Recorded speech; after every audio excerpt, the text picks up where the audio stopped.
RiverBender.com's live coverage of today's game brought to you by Gerard Fisher American Family Insurance. Johnson's Corner, the most popular corner in Alton. Premier Title, professional service with a personal touch. Chuck West Agency, serving your insurance needs for 47 years.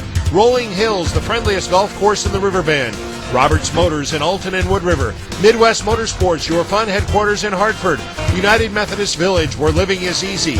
And by Century 21 Seneca Edwards, big or small, we sell them all.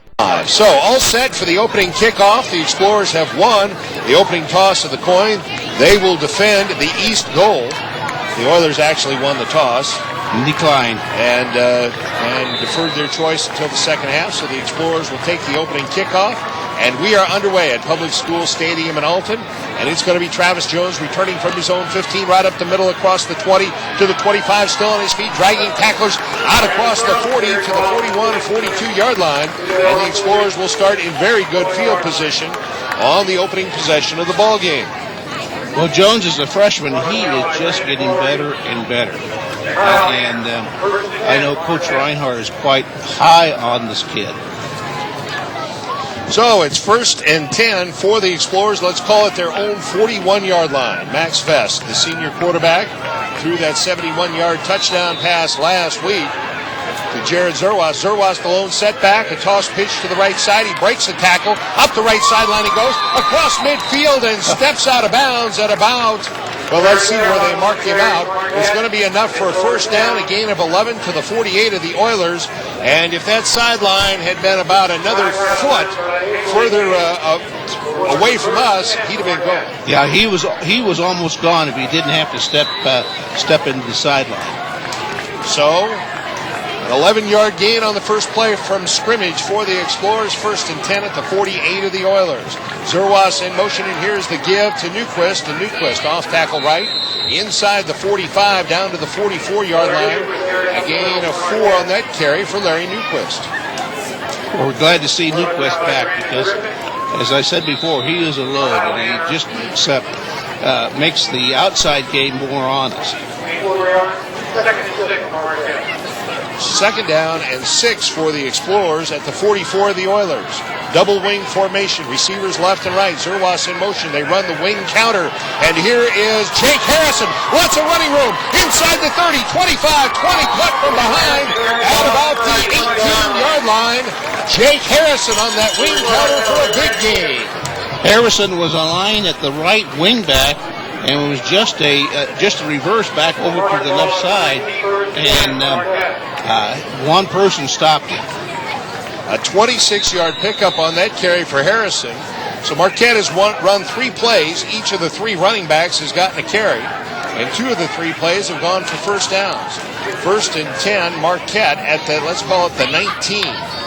And here is the give to Zerwas on another wing counter to the right side. Zerwas cuts it back, spins, he's in the end zone for a touchdown.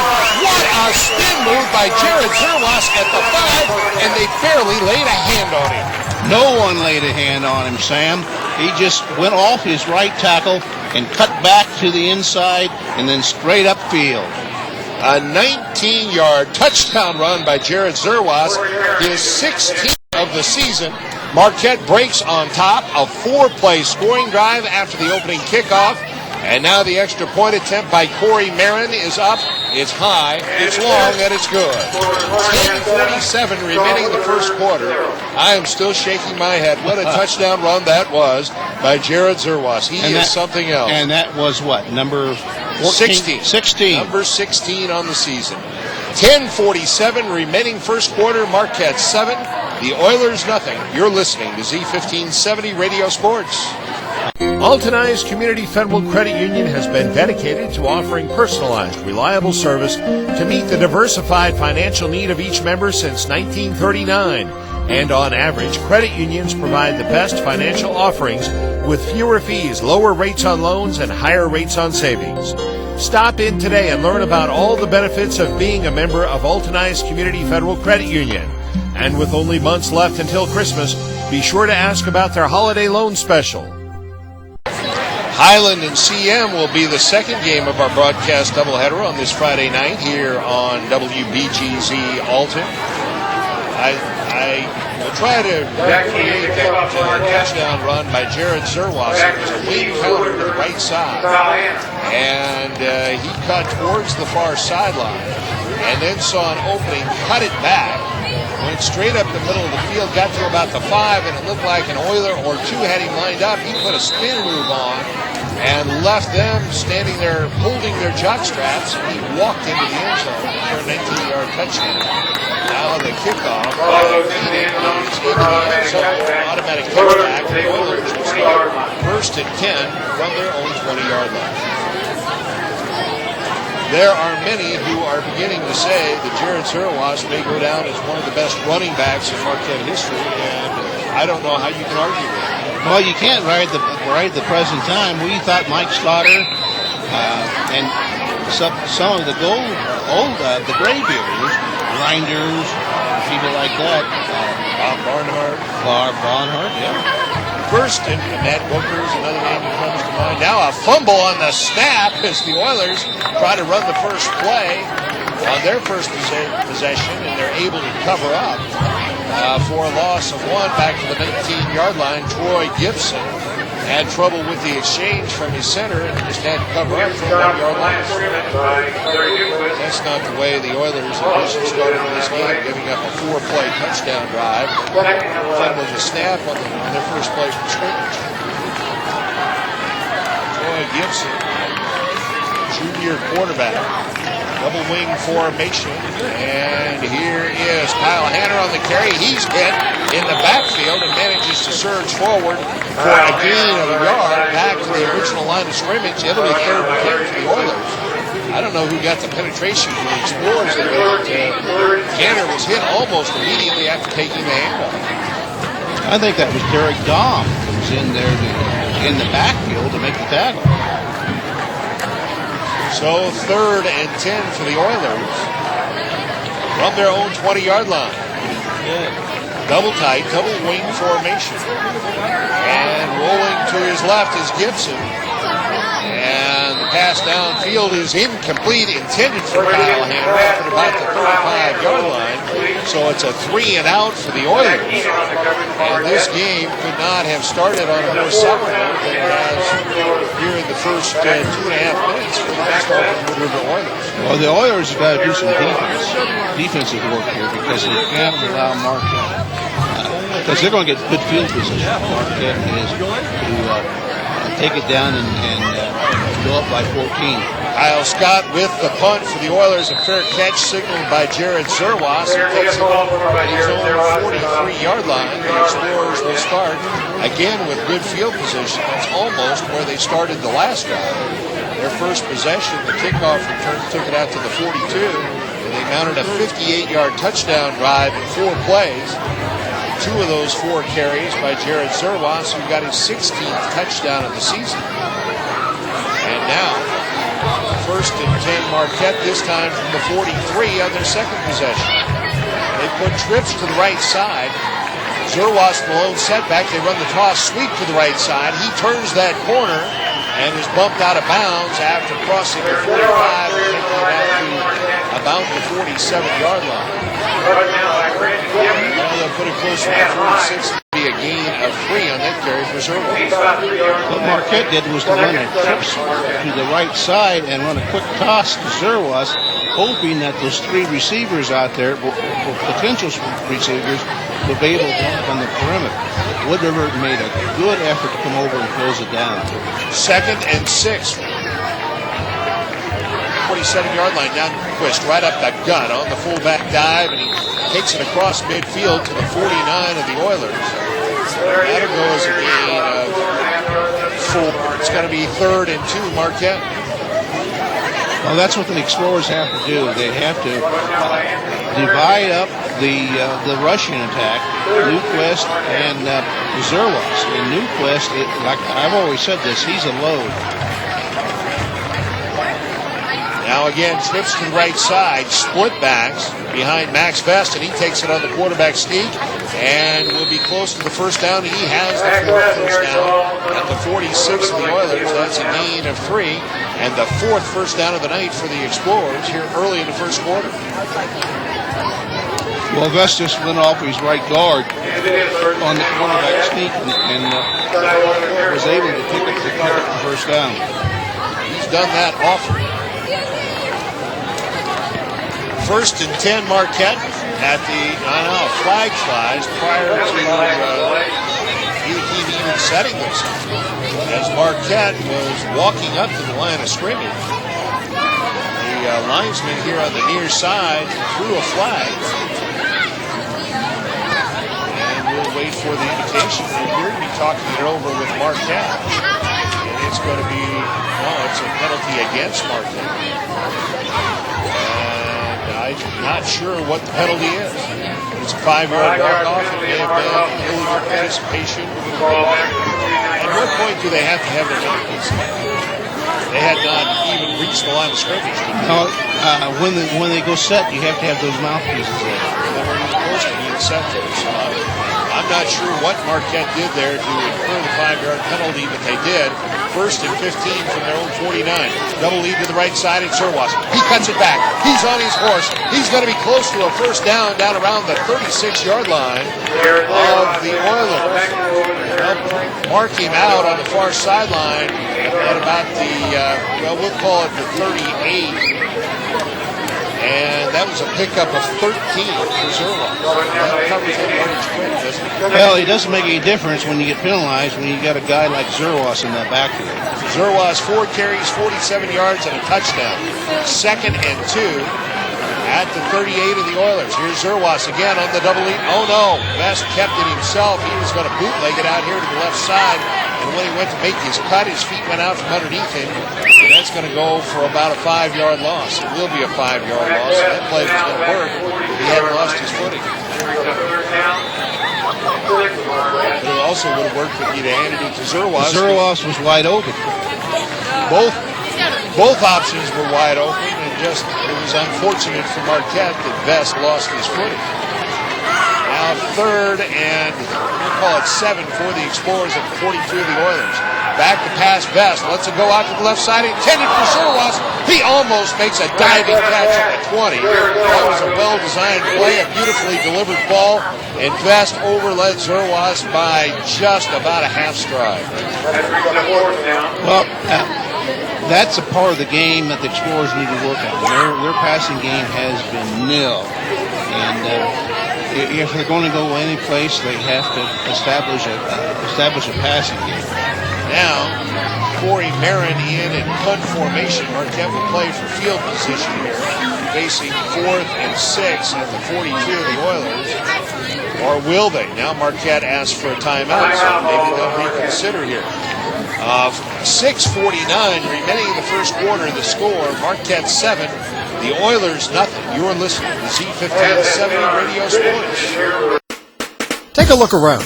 Take a good look. See something you want to sell? That rarely used bicycle? A lawnmower? A car? Want to sell the house? Sell them all at RiverBender.com. Just log on to RiverBender.com, click on the classified button, and design your own classified ad. And here's the best part. If you're a non-business entity, it's free. That's right, F-R-E-E, free. Looking for something to do this weekend? RiverBender.com. How about great deals on your favorite pastime? RiverBender.com. Maybe you're in the market for a new home. RiverBender.com. Or a new car. RiverBender.com. Restaurants, menus, coupons, and gift certificates. RiverBender.com. No matter what you're shopping for. RiverBender.com. If you live in the Riverbend community, you need to visit. Following the Explorer timeout, Marquette stays in punt formation. It could be they just didn't have the right personnel out there. And so now Corey Marin stands at his own 45-yard line. Marquette facing 4th and 6. At the 42 of the Oilers, a high snap, but Marin brings it down. And he kind of mooches one. I think he just didn't hit it well, and it pulls down inside the 25 down to about the 23rd. The Oilers only about a 20-yard punt, and that's not what Corey Marin was trying to do, but nonetheless, the Oilers will start their second possession from their own 22-yard line. The Oilers went 3 and out on their first possession after Marquette drove 58 yards in 4 plays after receiving the opening kickoff. And that's where we stand right now, 7-0, Explorers. The Oilers double tight, double wing formation. Not much difference between what they run now and what they ran under Gary Carter. Now they run that wing reverse. Here's Kyle Hanner, and he is hit, fights for yardage, and takes it out to the 25, maybe the 26-yard line. Marquette stayed at home, and a host of Explorer tacklers met Hanner as he got to the line of scrimmage, and he managed to drag him forward for about a 3-yard gain. Well, Hanner was the top rusher in the South Central West last year. And he's a load, but you don't do it that way. 2nd down and 7 for the Oilers from their own 26. Now here is the pitch back, trying to sweep the left side. Corey Valdez, and flags fly. Valdez is brought down after a gain of maybe a yard, but I don't think this is going to be good news for the Oilers, as it's going to be a holding call against East Alton Wood River. And so what would have been a 1-yard pickup on that sweep to the left side is going to move the Oilers back, and they're going to face 2nd and long. So they mark it off from the spot of the foul, and they'll walk the football back to the 14-yard line. And the Oilers will face 2nd and 19 from their own 14. Roll the clock again now with 5:50 remaining in the first quarter. Marquette leading 7-0. 2nd and 19 Oilers from their own 14. Double tight, double wing, and here is the give to the fullback right up the middle. Lots of running room, crosses the 20 and takes it out to the 23-yard line. And I think that's,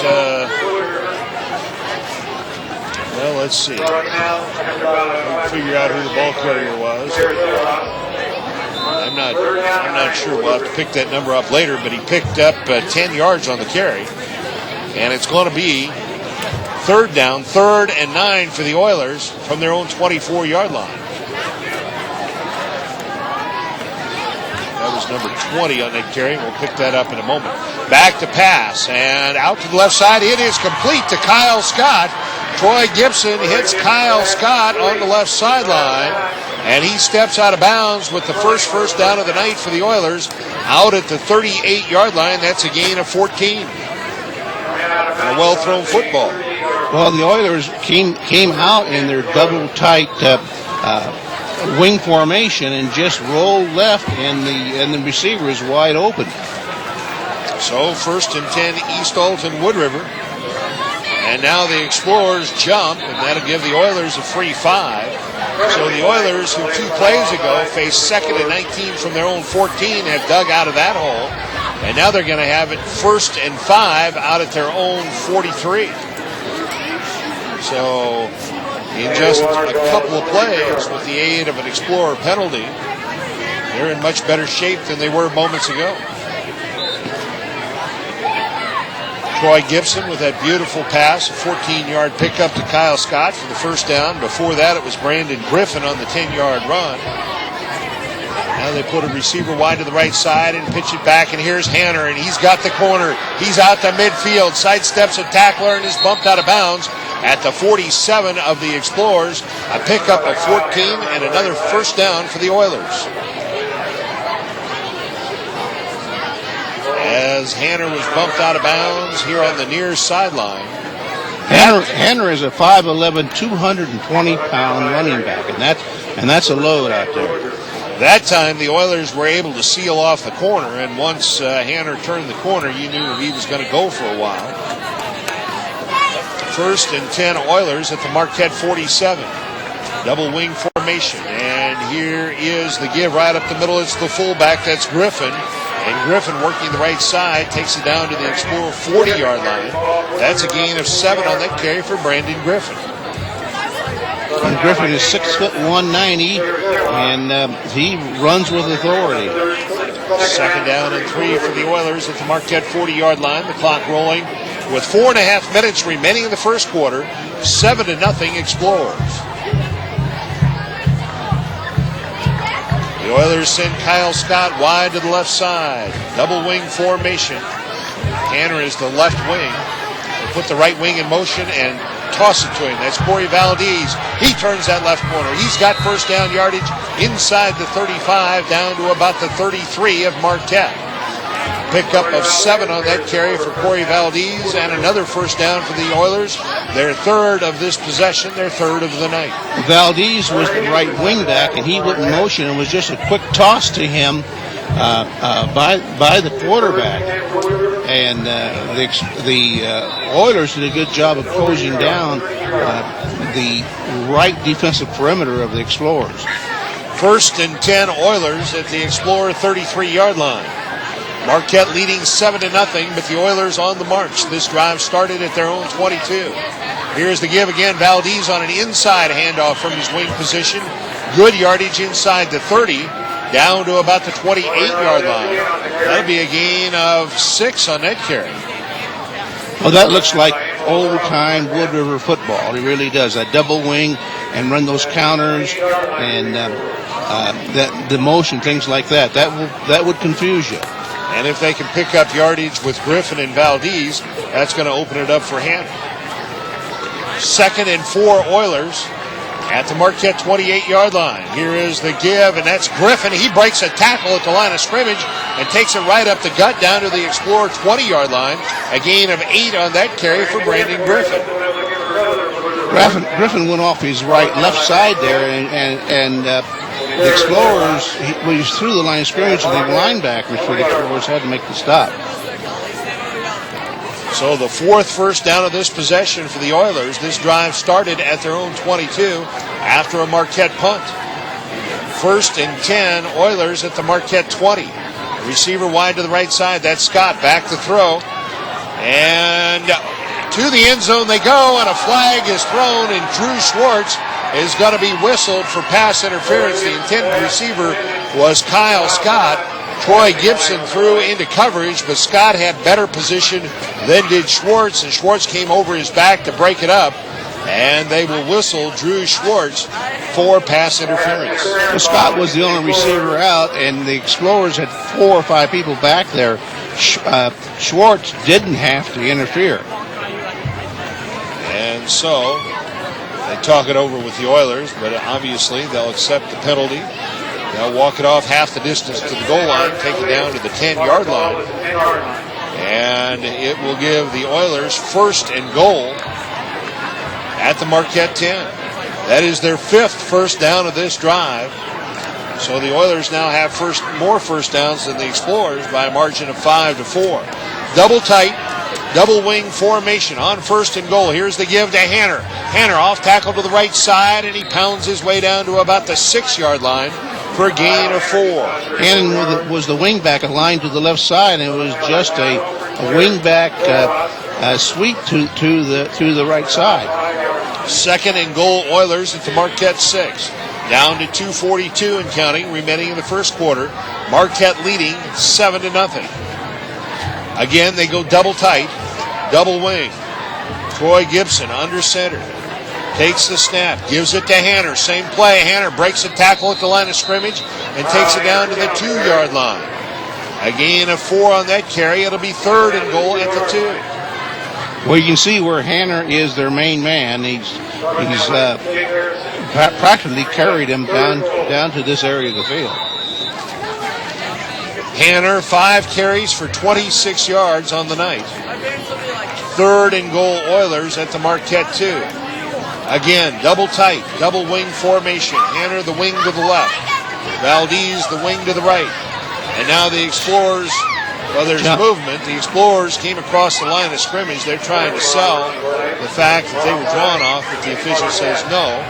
So it's only a 1-yard penalty, but that's some pretty valuable real estate down there as they move it from the 2 to the 1. 3rd and goal at the 1-yard line. That's the second time tonight Marquette has jumped. Double wing formation. And here's the give to the fullback. That's Jason Rogers. He keeps his legs churning, and I think they're going to mark the football shy of the goal line. He's short. He is short. Now it's 4th and goal inside the 1-yard line. Jason Rogers with his first carry of the night. He picked up about 2 feet, but he needed 3. And the Oilers keep the offense on the field. 4th and goal. Inside the 1 for the Oilers. This drive started at their 22. And they fumbled the snap. It's picked up by Rogers, and he takes it around the left side for a touchdown. A bad break there for the Marquette defense, and a bit of luck for the Oiler offense. They fumbled the snap. It went right through the hands of Gibson. It lay on the ground about 3 yards behind the line of scrimmage. The fullback, Rogers, picked it up, saw an opening to his left, and took it in almost unmolested. A 1-yard touchdown run by Jason Rogers in very unorthodox fashion. Now the extra point attempt to snap the spot. The kick, it's up, it's high, it's long, and it's good. Tying the score, Drew Carlisle with that extra point. So a 78-yard touchdown drive by the Oilers. And with 59 seconds remaining in the first half, the score is now the Oilers 7, the Explorers 7. You're listening to Z1570 Radio Sports.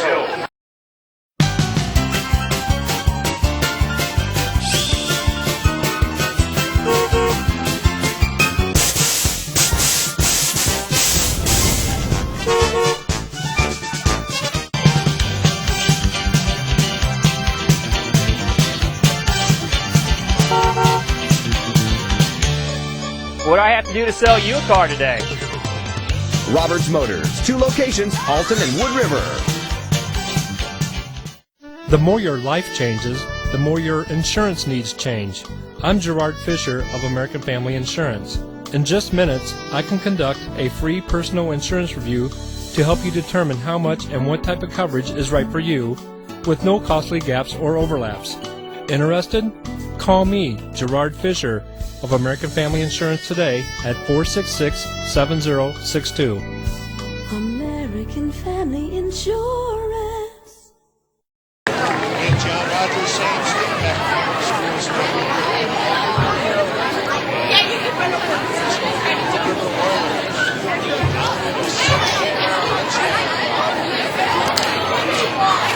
Carlisle set to kick off the River. Rogers might not have gotten in after picking up that fumbled snap. I would imagine the coach will remind them of that at halftime. So now Carlisle has the ball teed at his own 40 and kicks it away. And 2 Explorers collide. Finally, Drew Schwartz picks it up, trying to find the left sideline, crosses the 30 and takes it out to about the 32-yard line.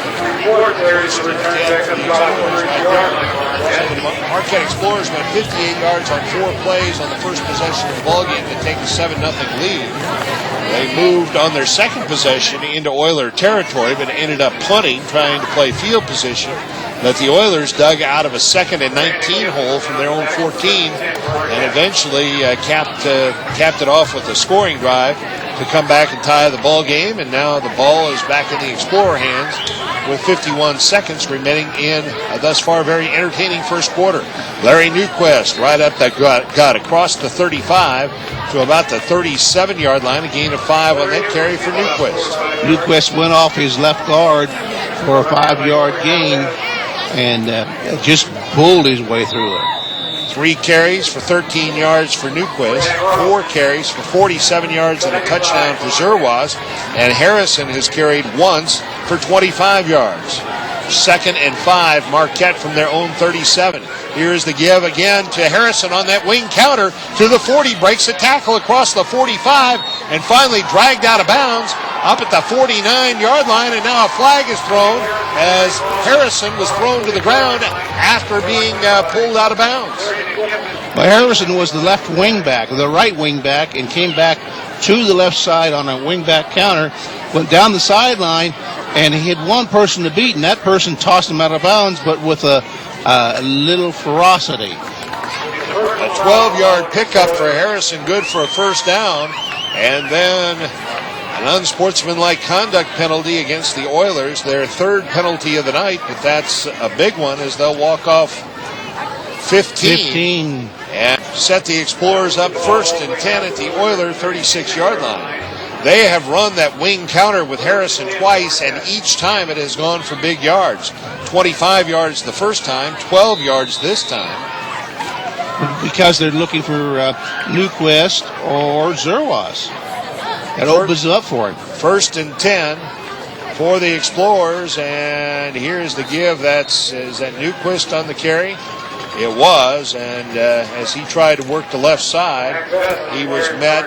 No, Max Vest kept the football himself, the quarterback, and he picked up 2 down to the 35-yard line on the final play of the first quarter. After 12 minutes of action here at Public School Stadium in Alton, it's Marquette 7, East Alton, Wood River 7. You're listening to Z1570 Radio Sports. Century 21 Seneca Edwards has been serving the community for over 30 years and prides itself on customer service. If you're in the real estate market, they provide the experience and service you need to make the best decisions. They offer over 50 exceptional agents who are highly trained to help you through the buying and selling process. With offices in Godfrey, Brighton, and Staunton, Century 21 Seneca Edwards is bridging the gap in the real estate industry. Check them out online at c21seehomes.com. Make life easy for yourself at the United Methodist Village.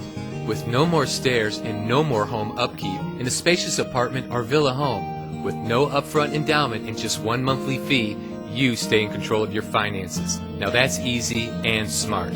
Countryside living that is fun, neighborly, and only minutes from the Clark Bridge. The United Methodist Village, where living is easy. I only wish I'd have moved here sooner. Alongside is John Rogers. My name is Sam Stem. We're live at Public School Stadium in Alton on a perfect football Friday. And this game is just as advertised. It's been very entertaining through one quarter. It's 2nd and 8 Marquette at the Oiler 35-yard line. We're tied at 7 as we begin play in the second quarter. Trips to the right side. Zerwas the lone setback. Here's the option to the left side.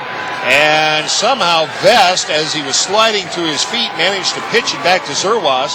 But the Oilers were ready for both of them as they ran that option to the weak side. And for the second time in this game, Vest had his feet slip out from underneath him.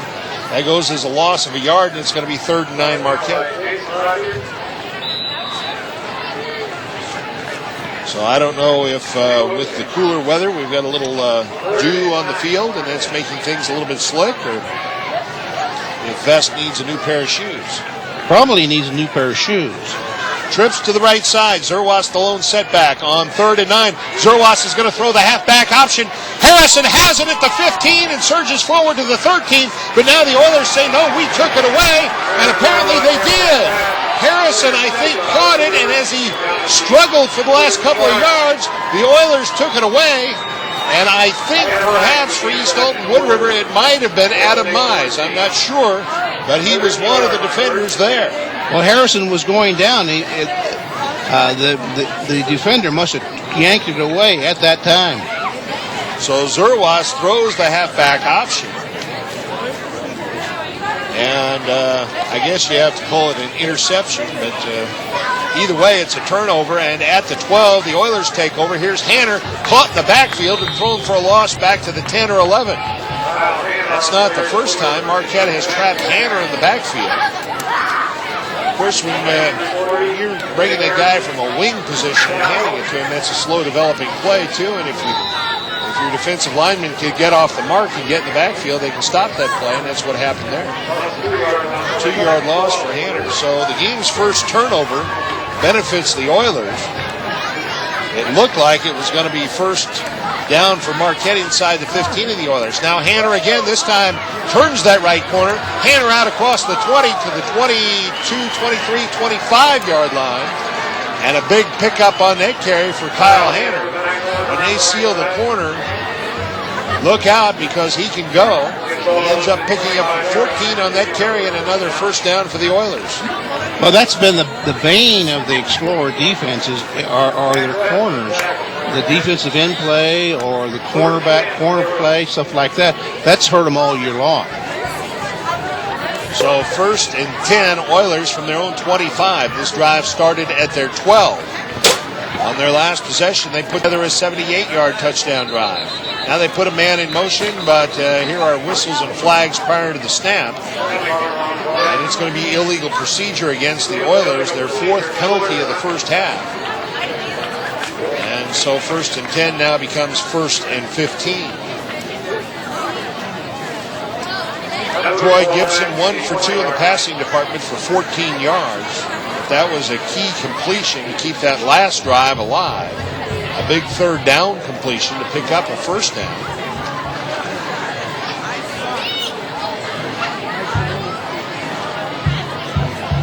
Penalty moves the football back to the Oiler 20-yard line.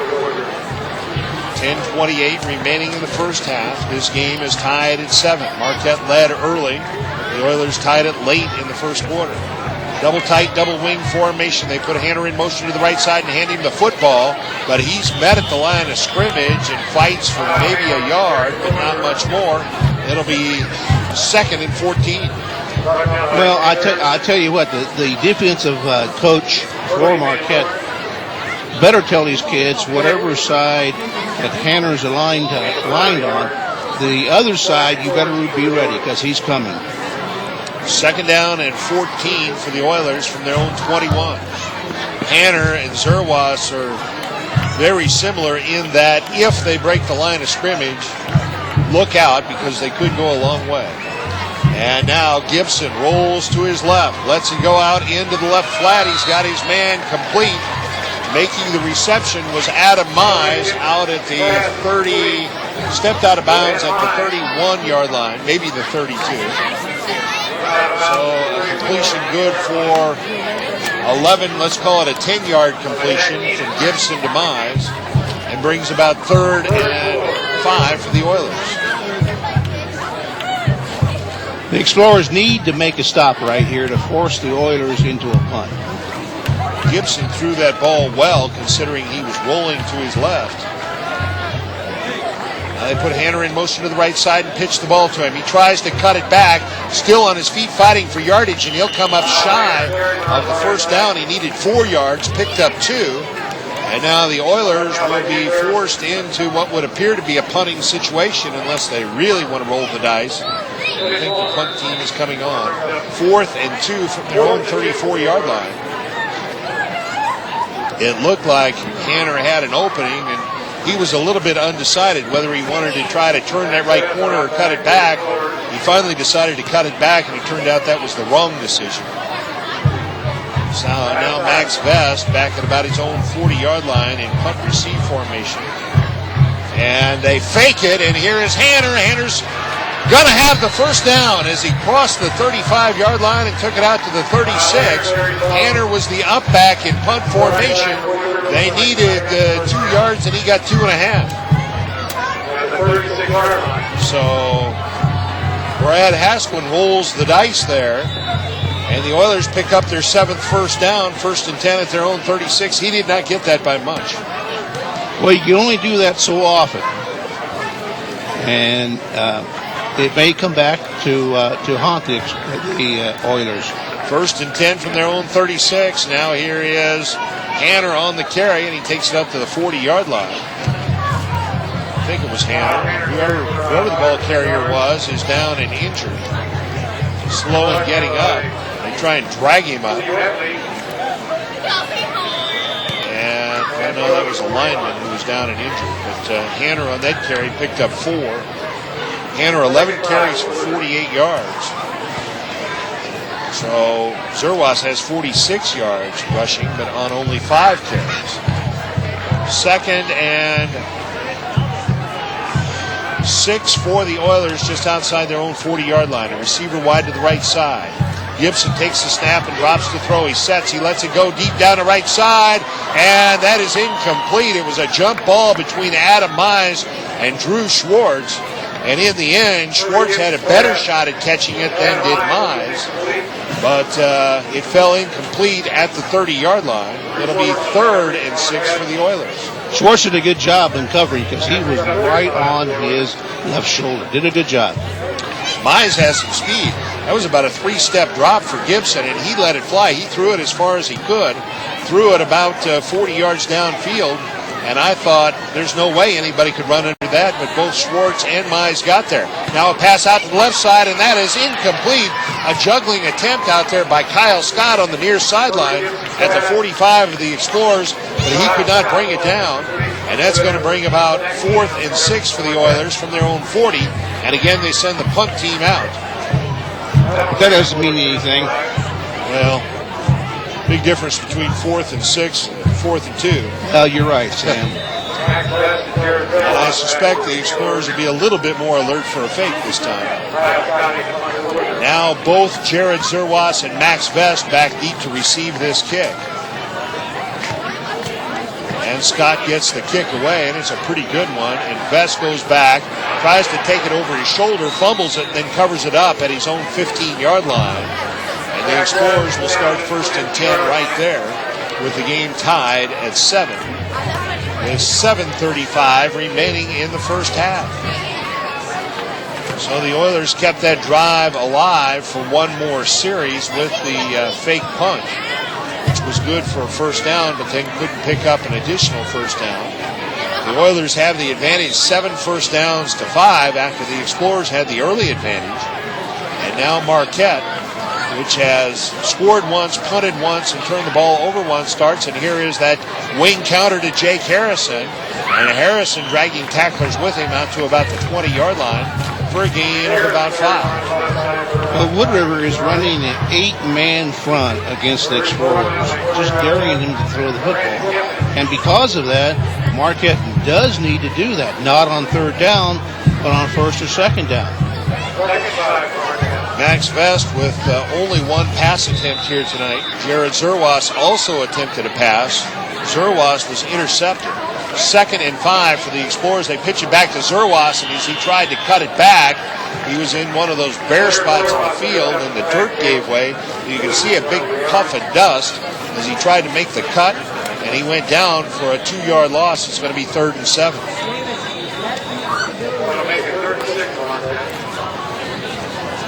Well, this is public school stadium. You can't expect grass in the 6th week of the season, can you? They're going to play. Alton's going to play their freshman and sophomore games. That's what I saw. Freshman game starts at 9. The sophomore game at 11. Now on the 3rd down play, Zerwas to the right side, 1st down yardage, and then some. Zerwas at the 40. He'll go 40, 30, 20, 10, 5. Touchdown, Jared Zerwas, an 80-yard touchdown run. No flags. His 2nd touchdown of the night. His 17th of the season, and the Explorers are back on top. That was another case where as soon as he broke the line of scrimmage, you knew he might be gone. He turned on the afterburners, and 80 yards later he crossed into the end zone for the touchdown. Well, Zerwas was the wing back to the left side. He came back on that counter, and once he broke the line of scrimmage, he was gone. Corey Marin's extra point attempt, upcoming. The snap, the spot, the kick. It's up, it's high, it's long, and it's good. 6:08 remaining in the first half. The score, Marquette 14, the Oilers 7. You're listening to Z1570 Radio Sports. You've seen the billboards and the crazy floats, but what exactly is RiverBender.com? RiverBender.com puts the Riverbend community at your fingertips. Riverbend news and entertainment, as well as an awesome shopping guide with terrific money-saving coupons from area businesses, a full classified section, a link to local websites, games, and so much more. Plus, every week, RiverBender.com awards cash and prizes. You can be a winner, too. Don't miss out any longer. Check out RiverBender.com today. Did you know you can choose your own title company for your real estate transactions? Here are comments from people who chose Premier Title and Escrow Company. Use them on an average 3 or 4 times a month. We closed at the Premier office in Godfrey at 2 p.m. in the afternoon, and I was back to work by 2:30. They understand what I need when I call them, even if I can't express it properly to them. For your next real estate transaction, choose Premier Title and Escrow Company in Godfrey, offering professional service with a personal touch. Sam Stem along with John Rogers back at Public School Stadium in Alton. Jared Zerwas so far tonight, 7 carries, 124 yards, and 2 touchdowns. And when that yet quite halfway through the second quarter. And how many touchdowns? 17 on the season. The school record, apparently, according to the research done by Mike Slaughter, is 25. We'll talk a little bit more about that later. Now, Zach Keenan kicks the ball and rolls out of bounds at the 1-yard line. That's a bad break. If he carried another yard or two into the end zone, the Oilers would have started at their own 20. Now they'll start out at the 35. Who had 25? Harold Reinders? I thought Mike said it was Bob Reinders. Bob Reinders. Bob Reinders in 1950. There had been some talk recently that the record was 20 by Mike Slaughter.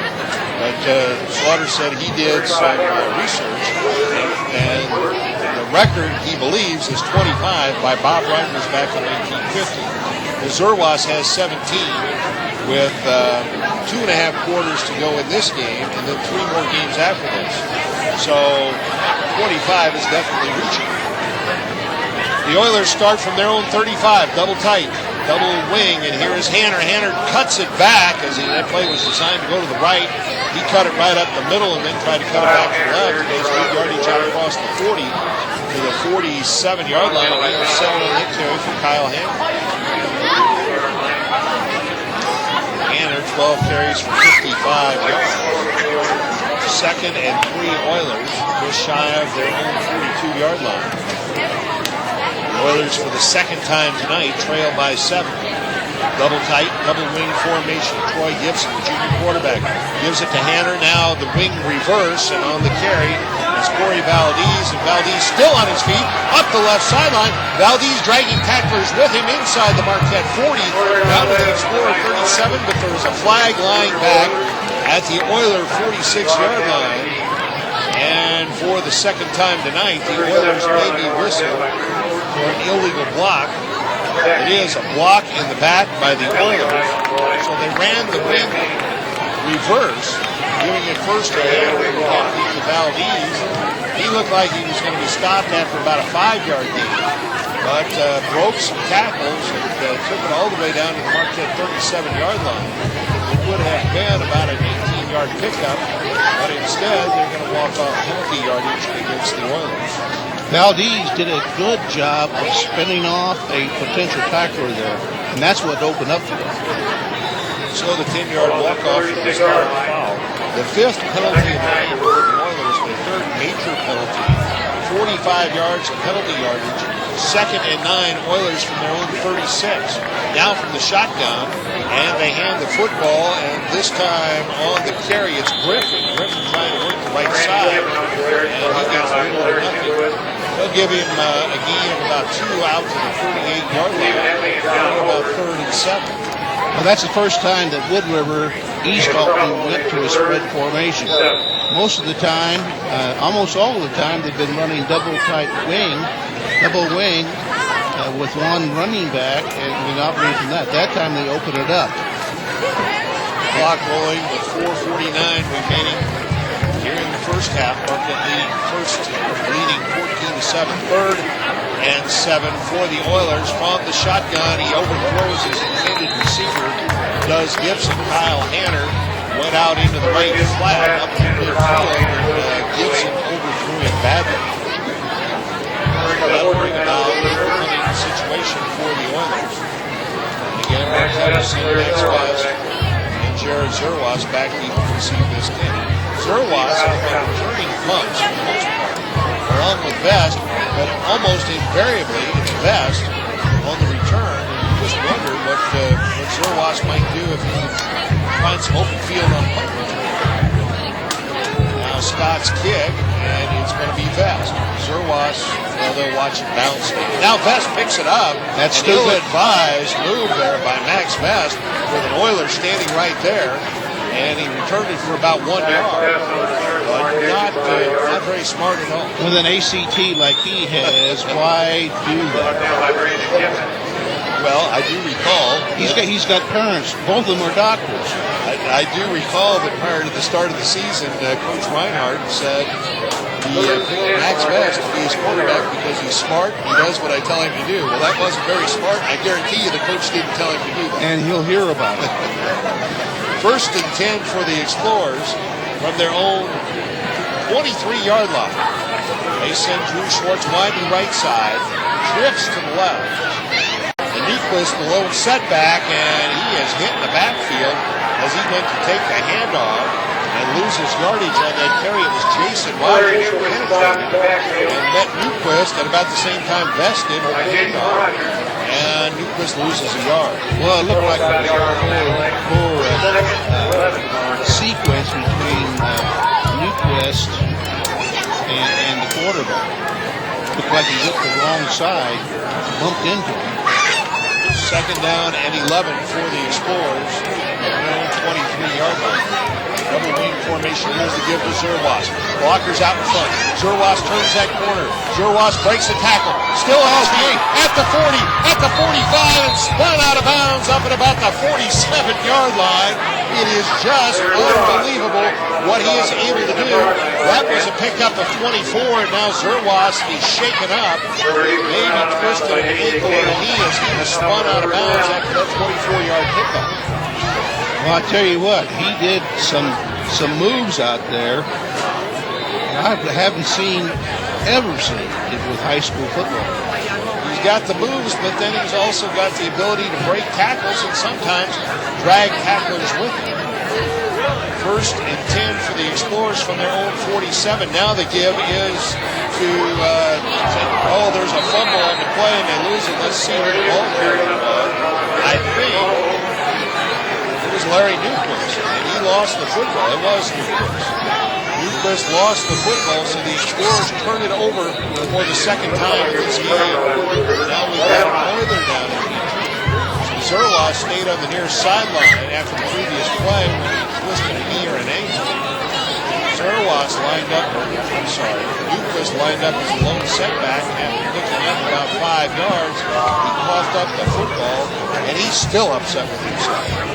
He's staying on the field to play defense, but he is out there just beating himself up. Well, that's the type of kid that Newquist is that he's already set out one game, and he just gets frustrated with himself.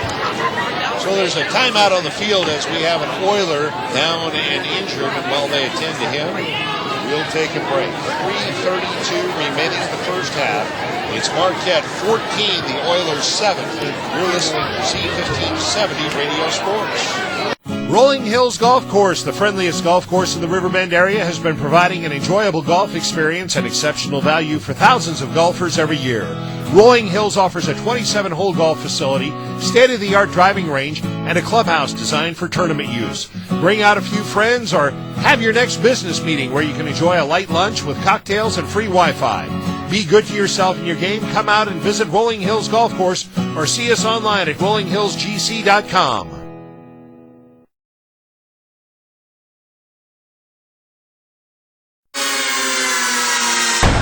Midwest Motorsports, one of the largest dealers in the area with over 12,000 square feet of showroom, featuring Yamaha, Suzuki, Polaris, and Sea-Doo. We also have a wide assortment of accessories and apparel, as well as a service department with factory-trained technicians. Midwest Motorsports, just south of Alton in Hartford, Illinois on Route 3, 4 miles north of I-270. Visit our website at MidwestMotorsports.com. Griffith is a junior running back.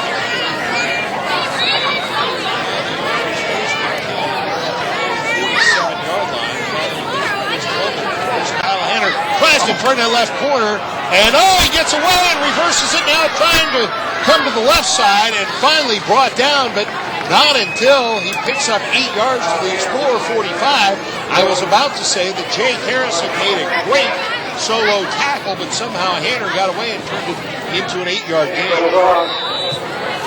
Well, Hanner should have been down for a loss at about the 45, 46-yard line I'll get it right, Wood River. So second down and 2 for the Oilers at the Marquette 45-yard line. We're down to 2:50 and counting, remaining in the first half. Here, back to throw is Gibson. Over the middle it goes, and that is incomplete. nearly broken up by Derek Dahm. He extended himself as the receiver was behind him.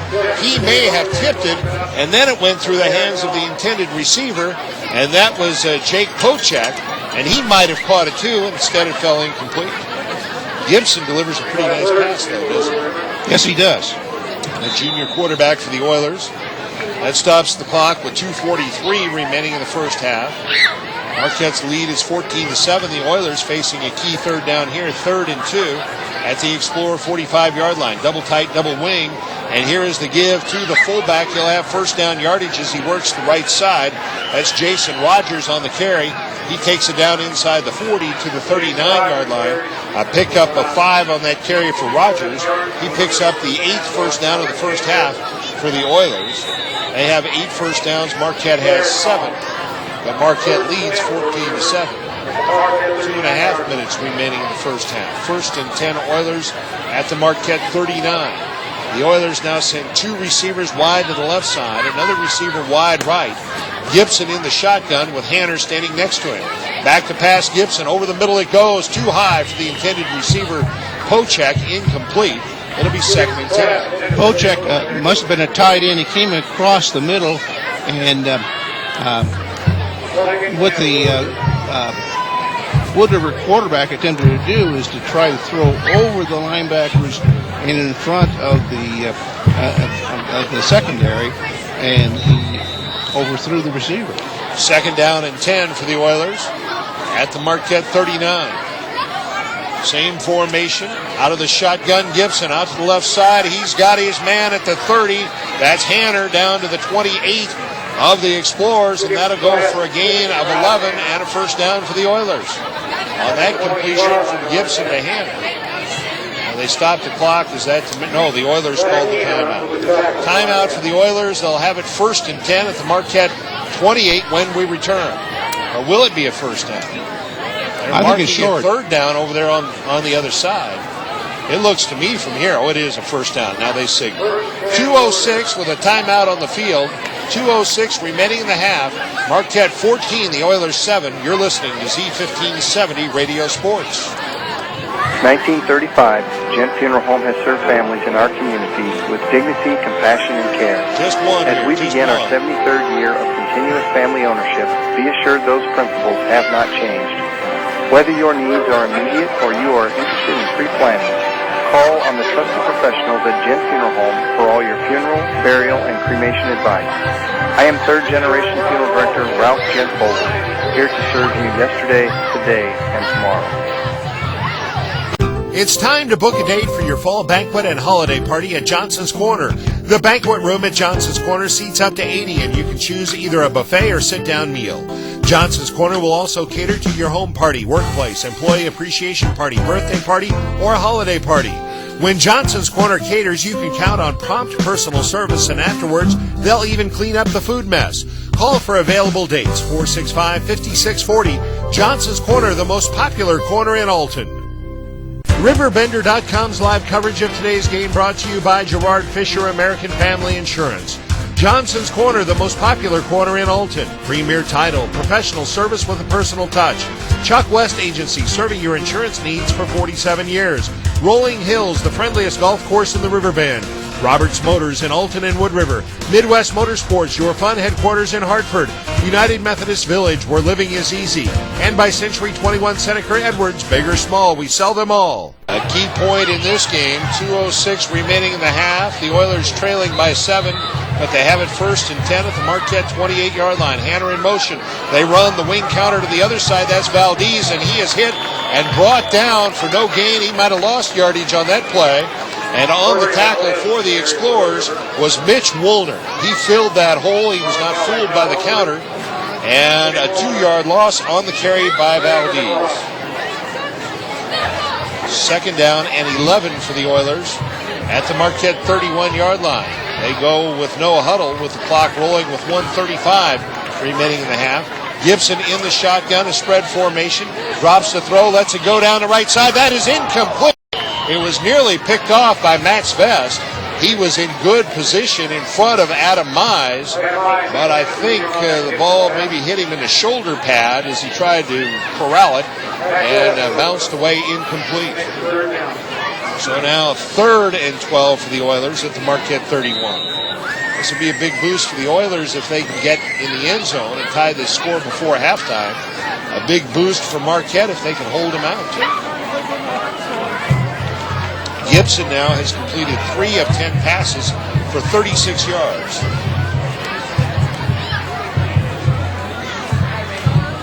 And the Oilers send a receiver wide to the left side. They send Hanner wide right. And now, timeout. The Oilers want a timeout. They're going to make sure they get it right here on 3rd and 12. 1:28 remaining first half. Marquette 14, the Oilers 7. You're listening to Z1570 Radio Sports. Altonized Community Federal Credit Union has been dedicated to offering personalized, reliable service to meet the diversified financial need of each member since 1939.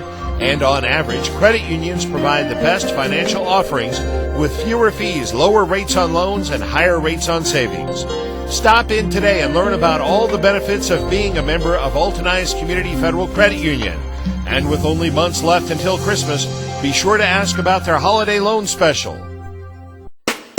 Take a look around. Take a good look. See something you want to sell? That rarely used bicycle? A lawnmower? A car? Want to sell the house? Sell them all at RiverBender.com. Just log on to RiverBender.com, click on the classified button, and design your own classified ad. And here's the best part. If you're a non-business entity, it's free. That's right, F-R-E-E, free. RiverBender.com. The Riverbend community at your fingertips. Sam Stem along with John Rogers. Don't forget CM and Highland, game 2 of our broadcast doubleheader tonight. You're listening to high school football on WBGZ Alton. A couple of minutes after the hour of 8 o'clock. 3rd and 12 for the Oilers at the Marquette 31-yard line. 2 receivers wide right, another receiver wide left. Gibson tries to throw it out to the left. That was a lateral. It was dropped by Rogers. He picks it up, or rather that was Pochek. And I'm not sure that maybe that wasn't going to be a double pass. But yeah, it could have been, Sam.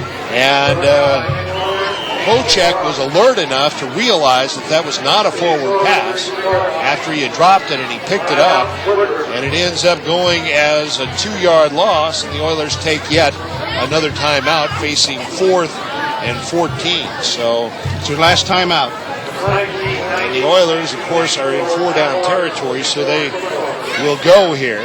The field goal attempt would be in excess of 50 yards, so that's not an option. So on 4th and 14 at the 33 of the Explorers and 107 remaining in the half, they have no other option but to try to pick up the first down and keep the drive alive. So Marquette has committed 2 turnovers and gotten a big first half performance out of Jared Zerwas. And Zerwas is out there playing defense after twisting his ankle and having that ankle taped after that last carry just prior to the Explorer turnover that led to this Oiler possession. Now Gibson back to throw. Lets it go down the middle, throws it up for grabs, and that is picked off by Zerwas. And Zerwas still on his feet, finally brought down. And if you were an Oiler coach, your heart was just about in your throat, because if he had broken that tackle, he might have been off to the races again. Instead, he's brought down at his own 16-yard line after picking that pass off. Zerwas should have realized it was 4th down, and his team in better field position if they just knocked it down. Yep. But Coach Slaughter, when you're 17-year-old, yeah, Coach Slaughter talks about that all the time, and almost invariably, a defensive back will make that interception. He said it's almost impossible. He couldn't ever get him convinced that you're better off to bat it down because it is 4th down. Now Marquette with a tight formation, and they're just going to kill the clock.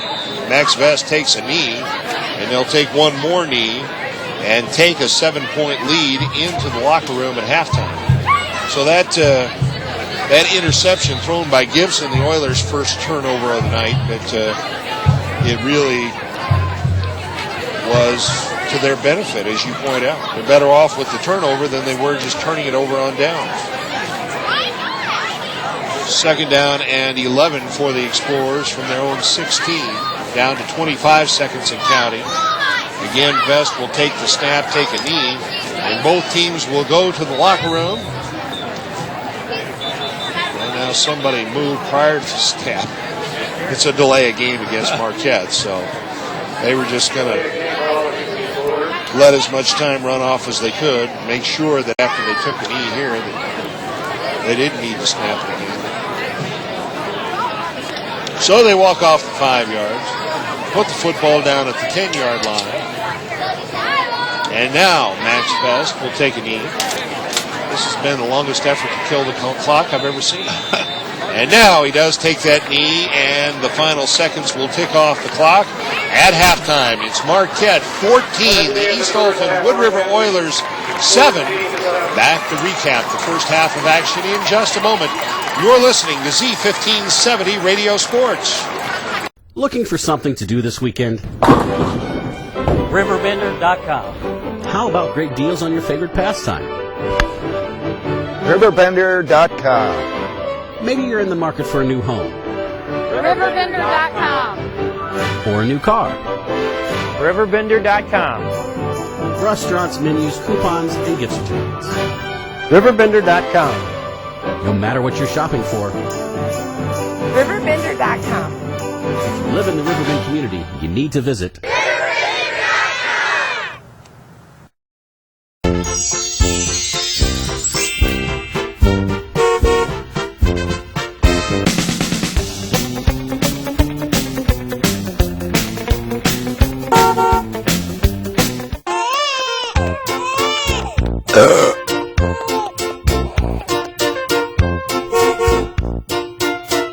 What do I need to do to sell you a car today?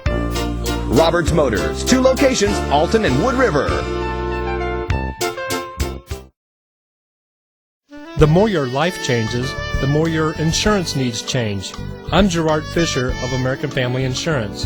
In just minutes, I can conduct a free personal insurance review to help you determine how much and what type of coverage is right for you, with no costly gaps or overlaps. Interested? Call me, Gerard Fisher of American Family Insurance today at 466-7062. American Family Insurance. Sam Stem along with John Rogers back at Public School Stadium in Alton. It's halftime, and Marquette leads the East Alton Wood River Oilers by a score of 14-7. It's the Explorers' homecoming game. The homecoming festivities set for tomorrow night. The homecoming dance, I guess, at the school gymnasium, and then the alumni homecoming party at the Alton Knights of Columbus Hall beginning at 6. At 9 o'clock, they're going to recrown all of the homecoming and May Queens over the years who have been invited to come back and be recrowned. Did they invite you back for that? No. They better have a emergency truck out there. What are you implying?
Century 21 Seneca Edwards has been serving the community for over 30 years and prides itself on customer service.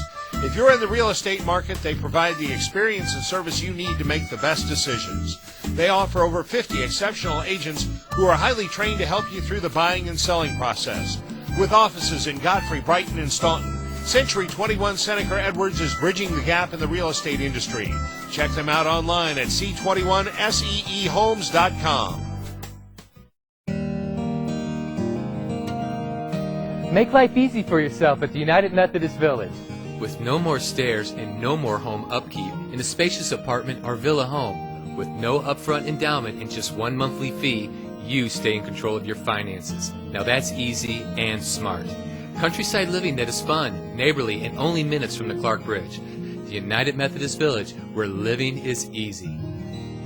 I only wish I'd have moved here sooner. Looking for something to do this weekend? RiverBender.com. How about great deals on your favorite pastime? RiverBender.com. Maybe you're in the market for a new home. RiverBender.com. Or a new car. RiverBender.com. Restaurants, menus, coupons, and gift certificates. RiverBender.com. No matter what you're shopping for. RiverBender.com. If you live in the Riverbend community, you need to visit. The Oilers first down, Marquette 7, the Oilers 9. Passing yardage, enough for the Explorers, 36 for the Oilers. Rushing yardage, 200 for the Explorers, 112 for the Oilers. Good evening, ladies and gentlemen. At this time, I would like to introduce you to 2007 Homecoming King and Queen candidates. 4 times for just 21 yards. Turnovers, the Explorers committed 2 Our first Queen candidate is Stephanie. Stephanie is the daughter of Stephen and Florence Wilson. She's been on the tennis team for 4 years, the track shooting team for 4 years, the track team and the scholar role for 2 years, yearbook staff for 3 years, and has been editor for junior and senior year, a member of National Honor Society, a member of staff for 4 years, the newspaper staff for 4 years, and has been editor for sophomore and junior year. She's been on Peer Leadership Committee, Campus Ministry, the International Club, and an ambassador for 4 years. She plans to attend a 4-year university, majoring in journalism or the health field. Stephanie is escorted by King candidate Christopher James Roberts. Chris is the son of James Roberts. Chris has played soccer for 4 years and has been captain this senior year. He's been on the basketball team and baseball team for 4 years, an ambassador for 2 years, on the campus ministry for 2 years, a member of the National Honor Society for 2 years, student council for 2 years, played golf, and been a member of the International Club. He plans to attend a 4-year university and is undecided on his major. Stephanie Wilson and Chris Roberts. Our second Queen candidate is Megan Kathleen McCune. Megan is the daughter of Michael and Marcy McCune. She's been on the soccer team for 4 years and is currently a captain, the volleyball team for 4 years and is currently a captain, an ambassador for 4 years and is vice president, on the Peer Leadership Council, a member of staff for 4 years, student council, and on newspaper staff. Megan plans to attend a 4-year university and major in the health or medical field and play soccer. Megan is escorted by King candidate Larry Newquist. Larry is the son of Larry Newquist and Jody Schulmeister. He's been on the football team for 4 years and is currently a captain, the basketball team for 4 years, the baseball team for 2 years, a member of the swim team for 4 years, on track, a member of student council and NHS for 2 years, a member of staff for 3 years, and on the newspaper staff for 2 years. Larry plans to attend a 4-year university and is undecided on his major. Megan McCune and Larry Newquist.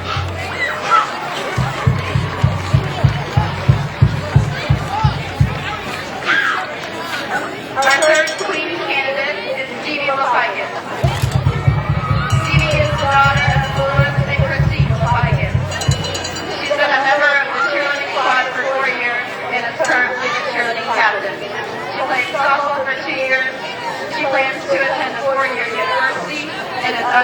daughter her major. Stevie is escorted by King candidate Jake Harrison. Jake is the son of Neil and Tony Harrison.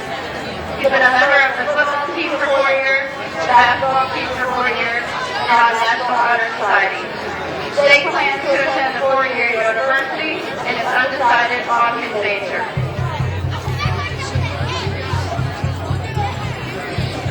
Stevie Lapikis and Jake Harrison.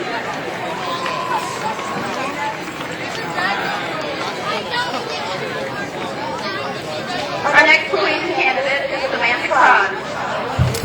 Sam is the daughter of Jack and Barbara Kahn. She's been a member of the 4-year varsity soccer team and was captain her junior year, a member of the newspaper staff for 2 years, and is currently the editor. She's involved in the play this year. Sam plans to attend a 4-year university and major in journalism or psychology. Sam is escorted by King candidate Christopher Kratchmer. Chris is the son of Mark and Mary Jo Kratchmer. He's been a member of the Student Council for 4 years and is currently the Student Council president. He was class president in his sophomore and junior year. He's a member of the soccer team and is currently the captain. Played baseball and basketball for 4 years. Was involved in drama plays for 2 years and has been in 4 musicals. He's been on the newspaper staff for 2 years and is currently the editor, a member of the National Honor Society for 2 years, campus ministry and staff for 4 years, played football for 2 years, and has been an ambassador for 4 years. Chris plans to attend a 4-year university and is undecided on his major. Samantha Kahn and Chris Kratchmer.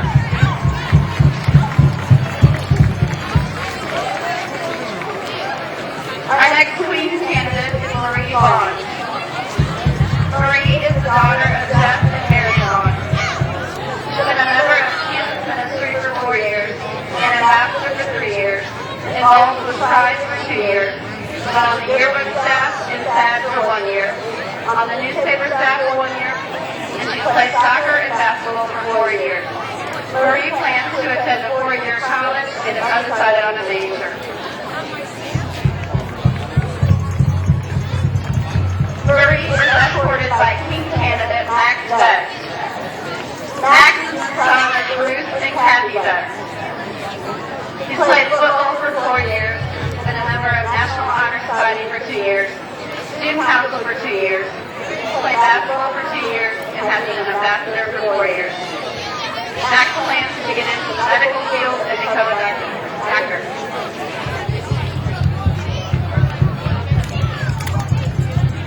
Marie Vaughn and Max Beck.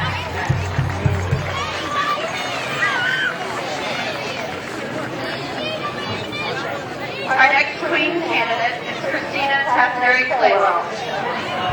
Christina is the daughter of Jim and Kathy Claywell. She's been a member of the tennis team for 4 years, has been an ambassador for 4 years, played soccer and basketball for 1 year, a member of campus ministry for 3 years, the International Club for 4 years, a member of staff for 4 years, and on Student Council for 3 years. Christina plans to attend a 4-year university, majoring in the health field and playing tennis. Christina is supported by King candidate Corey Jacobs Marin. Corey is the son of Anthony and Denise Marin. He's been on Student Council for 3 years and is currently the Vice President of Student Council. On the International Club for 3 years, an ambassador for 4 years, a member of staff for 4 years, a member of National Honor Society for 2 years. He's played soccer for 4 years and has been captain the last 2 years. Has played football for 2 years and a member of the newspaper staff for 2 years. Corey plans to attend a 4-year university and is undecided on his major. Christina Claywell and Corey Marin.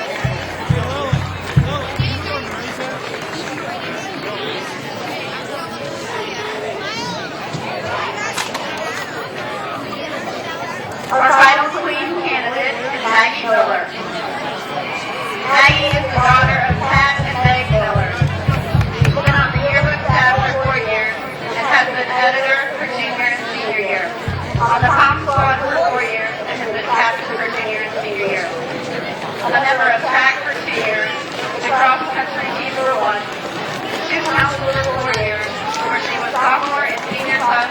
military. A member of staff for 4 years. On National Honor Society for 2 years. The Peer Leadership Council for 4 years. An ambassador for 4 years. On the newspaper staff for 2 years. In campus ministry for 4 years. Maggie plans to attend a 4-year university and is undecided on her major. Maggie is escorted by team candidate Drew Schwartz. Drew is the son of Guy and Patty Schwartz.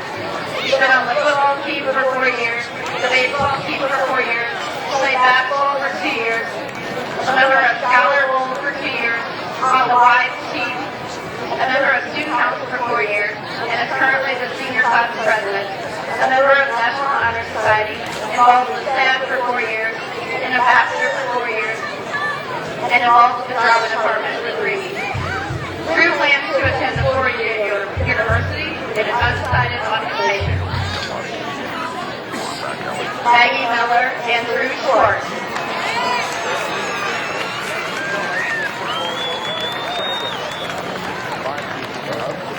Congratulations to all of our King and Queen candidates.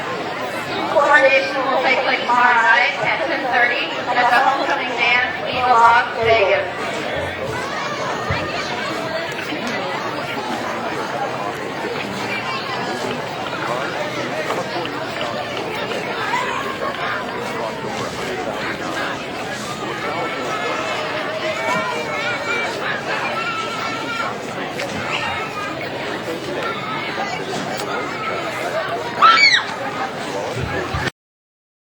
You've seen the billboards and the crazy floats, but what exactly is RiverBender.com? RiverBender.com puts the Riverbend community at your fingertips. Riverbend news and entertainment, as well as an awesome shopping guide with terrific money-saving coupons from area businesses, a full classified section, a link to local websites, games, and so much more. Plus, every week, RiverBender.com awards cash and prizes. You can be a winner too. Don't miss out any longer. Check out RiverBender.com today.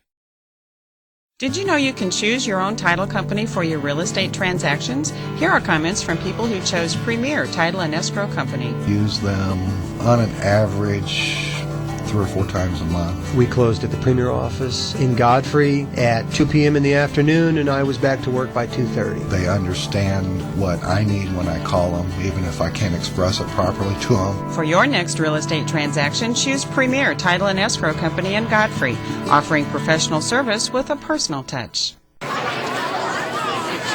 Oilers will be receiving the second half kickoff. Marquette will defend the west end of the stadium.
Side and brought down as he tried to turn it upfield. He crossed the 30 and took it out to the 33-yard line.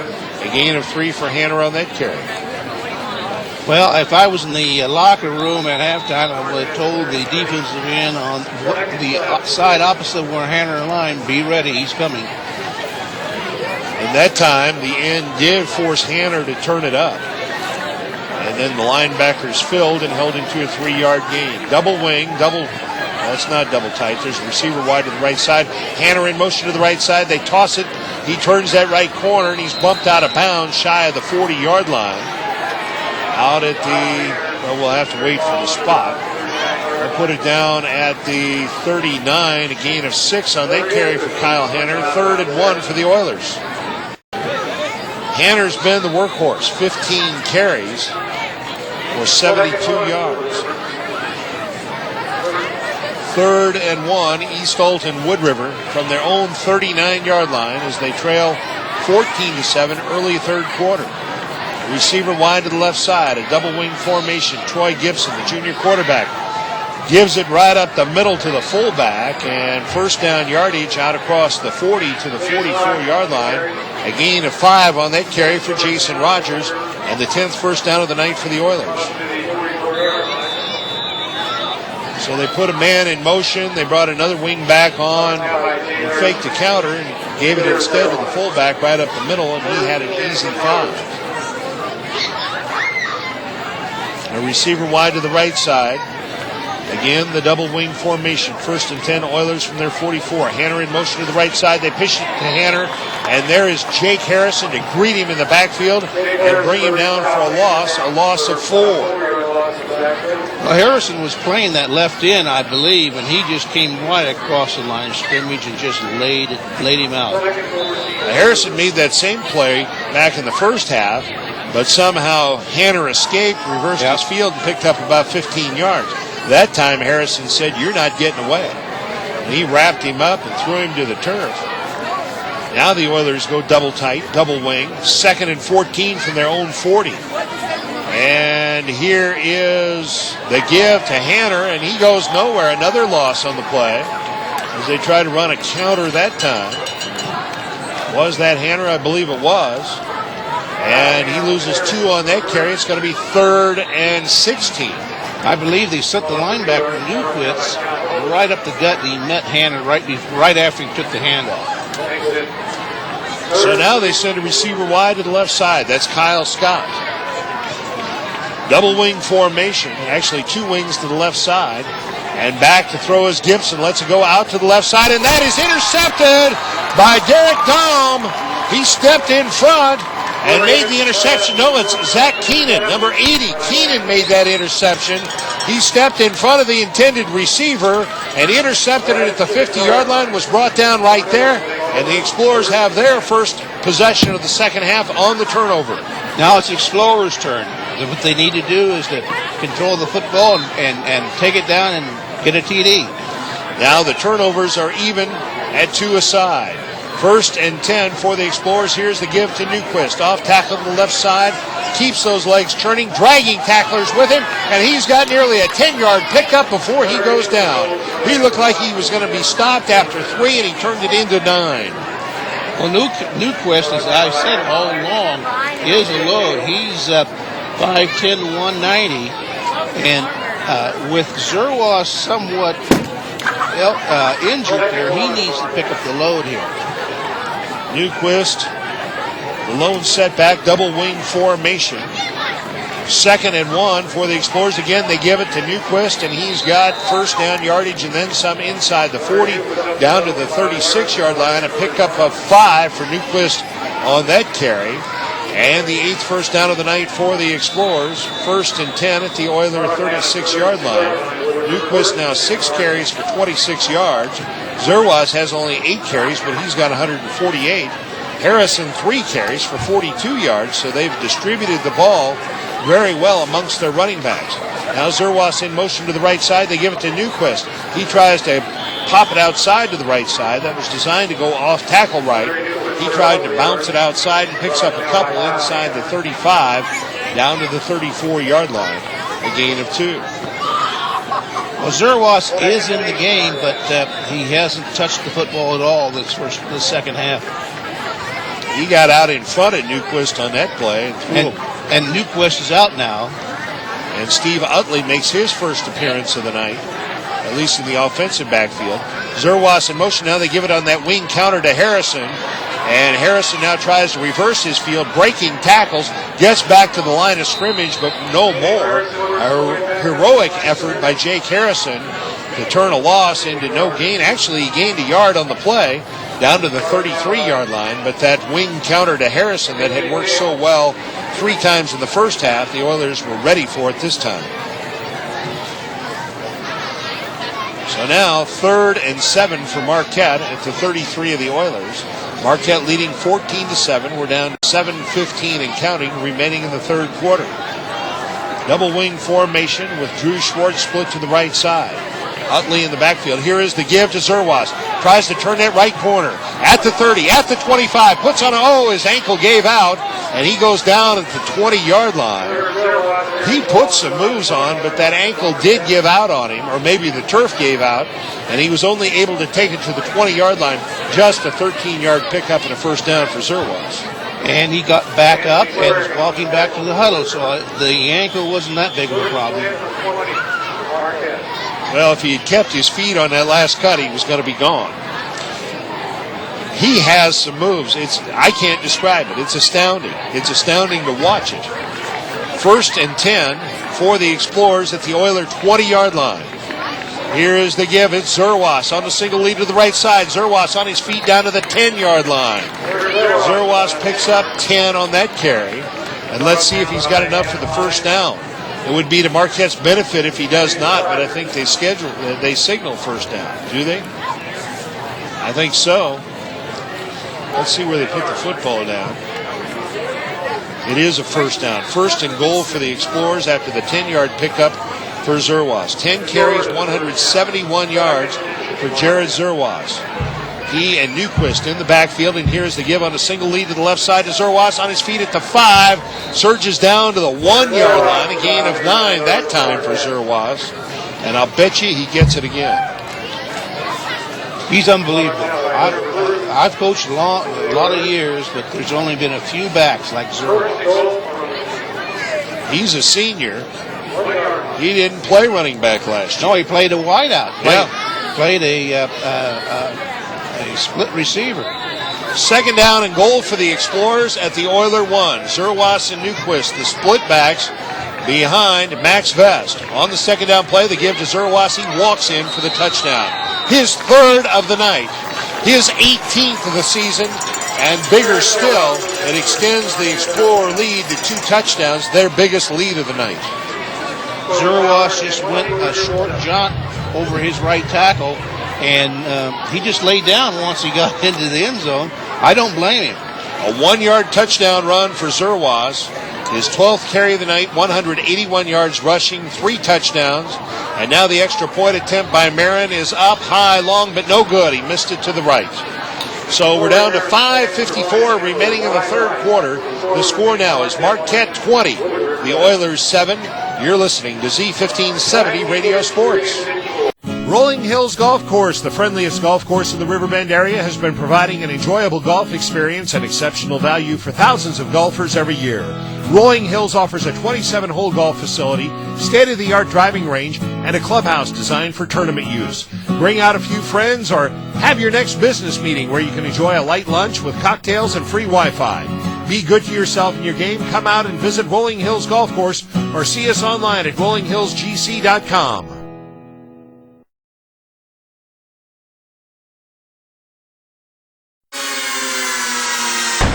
Midwest Motorsports, one of the largest dealers in the area with over 12,000 square feet of showroom, featuring Yamaha, Suzuki, Polaris, and Sea-Doo. We also have a wide assortment of accessories and apparel, as well as a service department with factory-trained technicians.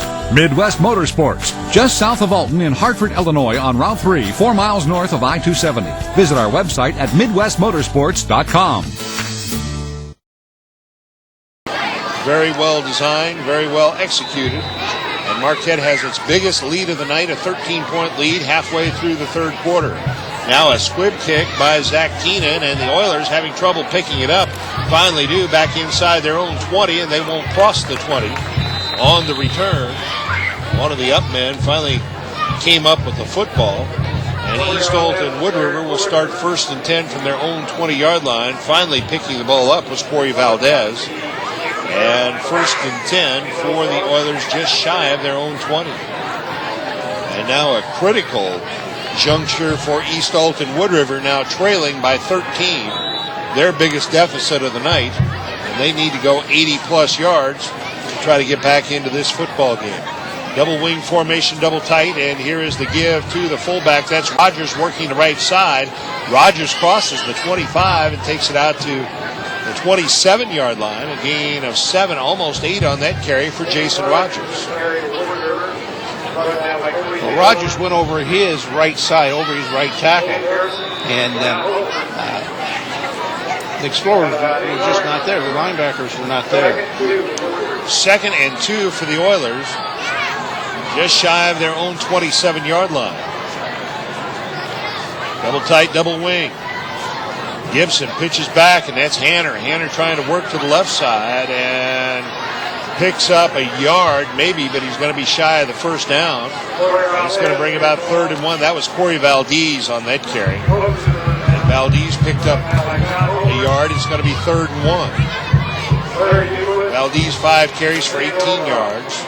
Rogers 5 carries for 19 yards. The starting fullback tonight was Brandon Griffin. He carried 4 times for 27 yards. He was injured, and Jason Rogers has taken over since then. And it's Kyle Hanner, 17 carries, 66 yards. Now Hanner lines up as a deep tailback here. And they give it to the fullback, Rogers, and he has stood up, squirts loose, trying to find running room to the right side, has a first down and then some, out across the 40, out to the 42-yard line. A good job by Rogers to turn a loss into a big gain. Rogers was stopped at the line of scrimmage. He went off his right side, and the Explorers could not put the clamps on him. He just kept driving, and then he kicked out around his right side to pick up the first down. A 15-yard pickup by Rogers on that carry. And it appeared he was going to lose yardage and put the Oilers in a punting situation deep in their own territory. Instead, 1st and 10 Oilers from their own 42. A receiver to the left. A wing back in motion to the left side. That's Valdez. Valdez is dragged down from behind. For the Explorers there to bring him down. Number 67 is Andrew Cordy. Cordy almost made a big boo-boo. He tried to strip that football, and Valdez almost got away. But Cordy did make the tackle, forcing a 3-yard loss.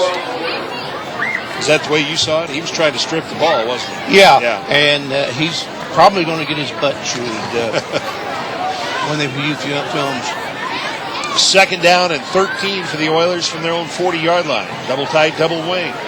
Hanner in motion to the right side. They pitch it to Hanner. Now he's going to throw.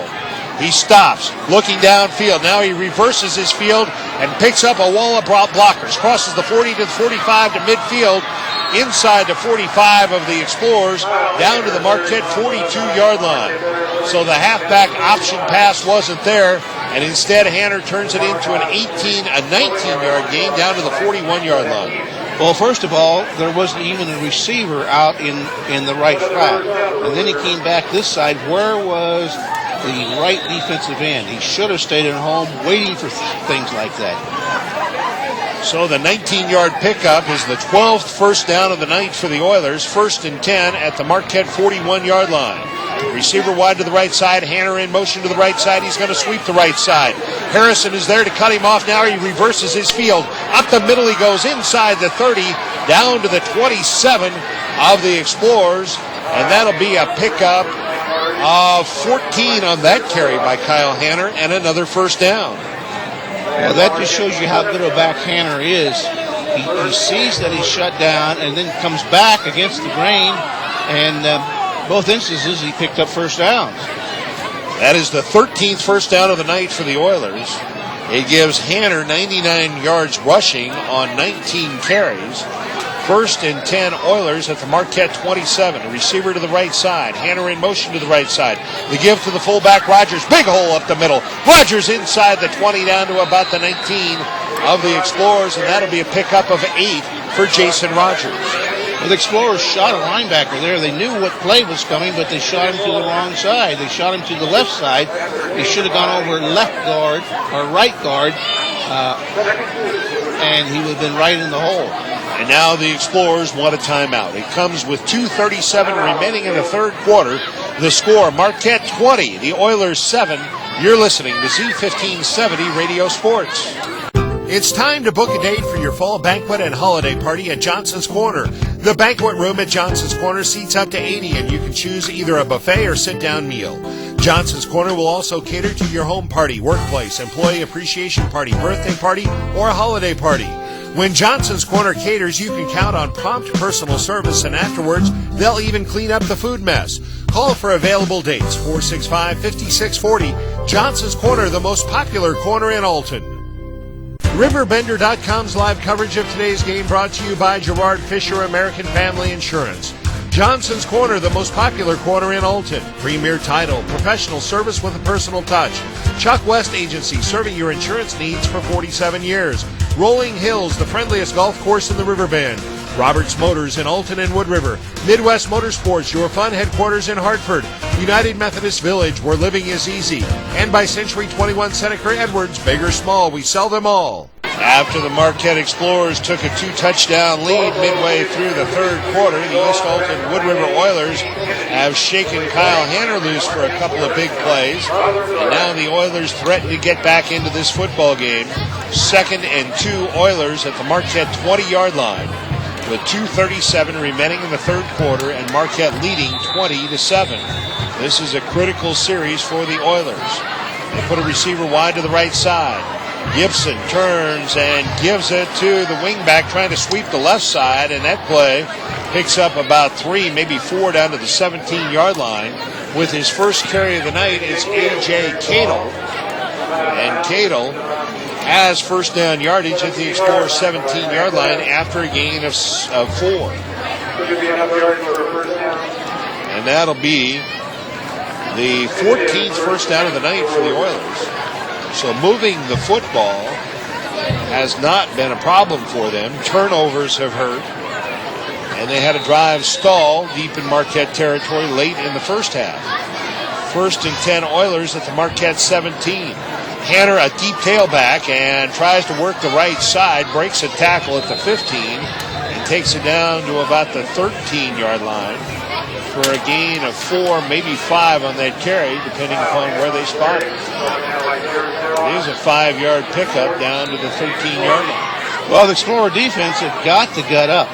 They can't allow a team to get 5 yards on first down, because that puts them into a situation that they've got with 3 downs left to play. Rogers is about 8 yards deep. Not Rogers, that's Hanner. And Hanner this time dancing down near the line of scrimmage. Takes it inside the 13 down to the 10-yard line. A gain of 3 on that carry. It's going to be 3rd and 3 for the Oilers. So it's just on this series that they've changed formations and set Hanner up as a deep tailback, very reminiscent of the classic USC formation. And now on the 3rd down play, 3rd and 3 at the Explorer 10. Again, Hanner the tailback, Rogers the fullback. The give is to the fullback, Rogers. He stacked up and gained nothing. He went nowhere as the Explorers dominated at the line of scrimmage that time. And when they gave it to the up back, he got to the line of scrimmage and no more. Now a big 4th down play, 4th, and we'll call it 2, as they did put the football just inside the 10. 4th and a long 2 for the Oilers. A critical play here. Well, the Explorer defense have got to rally to this situation. Inside of 50 seconds remaining in the third quarter, Marquette leading by 13. 4th and a long 2 Oilers at the Marquette 10. Double wing formation. And they fumbled it. Well, the quarterback kept it himself, and he goes nowhere. The Explorers will take over on downs. That looked like a busted play, or he was going to try a quarterback sneak or something. Or Fumbleski. It could be. But the Explorer defense all over the quarterback, Troy Gibson. No gain on the play. The Explorers take over on downs. That's twice the Explorer defense is held deep in their own territory in this ball game, and that's the difference in the game. So no gain on the carry by Gibson. 1st and 10, Marquette from their own 10-yard line. Trips to the right side. They put Zerwas in motion to the right side. Give him the football. He gets a block. Down the right sideline, hurdles a tackler and bumped out of bounds at the 21-yard line. That's a gain of 11. That is a play, Coach Rogers, that on the Oilers sideline, they think, oh, thank goodness we held Zerwas, and he picks up 11 and gets a first down. Well, what he did was to hurdle one of the defenders and just left him grasping there and continue on up the field for 4 yards and a first down. They ran that to the short side of the field. If that had been the wide side of the field, he might have been gone for a touchdown. He just ran out of real estate as he was bumped out of bounds at the 21-yard line. Now they give right up the middle, and that's Newquist. And Newquist, short yardage on that carry as he was submarine. And picks up 2 out to the 23-yard line. It'll be 2nd and 8. Newquist now 8 carries for 30 yards, but listen to Zerwas. 13 carries, 192 yards, and 3 touchdowns. And you get the feeling he's not finished as the final seconds of the third quarter tick off. After 3 quarters of action, the only scoring in the third quarter, a Marquette touchdown. After 3 quarters, it's Marquette 20, East Alton Wood River 7. Back for the fourth quarter in just a moment. You're listening to Z1570 Radio Sports. Altonized Community Federal Credit Union has been dedicated to offering personalized, reliable service to meet the diversified financial need of each member since 1939. And on average, credit unions provide the best financial offerings with fewer fees, lower rates on loans, and higher rates on savings. Stop in today and learn about all the benefits of being a member of Altonized Community Federal Credit Union. And with only months left until Christmas, be sure to ask about their holiday loan special. Take a look around. Take a good look. See something you want to sell? That rarely used bicycle? A lawnmower? A car? Want to sell the house? Sell them all at RiverBender.com. Just log on to RiverBender.com, click on the classified button, and design your own classified ad. And here's the best part. If you're a non-business entity, it's free. That's right, F-R-E-E, free. RiverBender.com. The Riverbend community at your fingertips.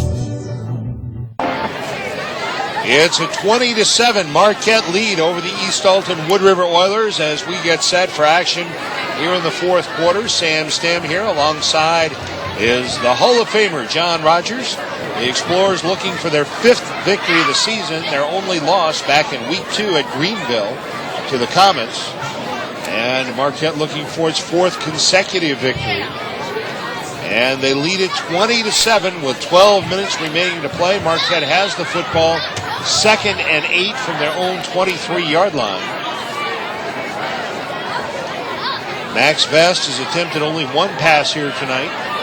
That fell incomplete. Double wing formation, the give to Zerwas. Trying to turn that left corner, but there's one man to beat, and he can't beat him. Making a nice defensive play for the Oilers was number 35, Trevor Bruce, and he throws Zerwas for a 3-yard loss back to the 20-yard line. Well, Zerwas, what he wanted to do was to cut inside that block of a trapping guard, and the corner came up right on top of that, and Zerwas had no place to go. So now 3rd and 10 for the Explorers from their own 20-yard line. Receivers left and right.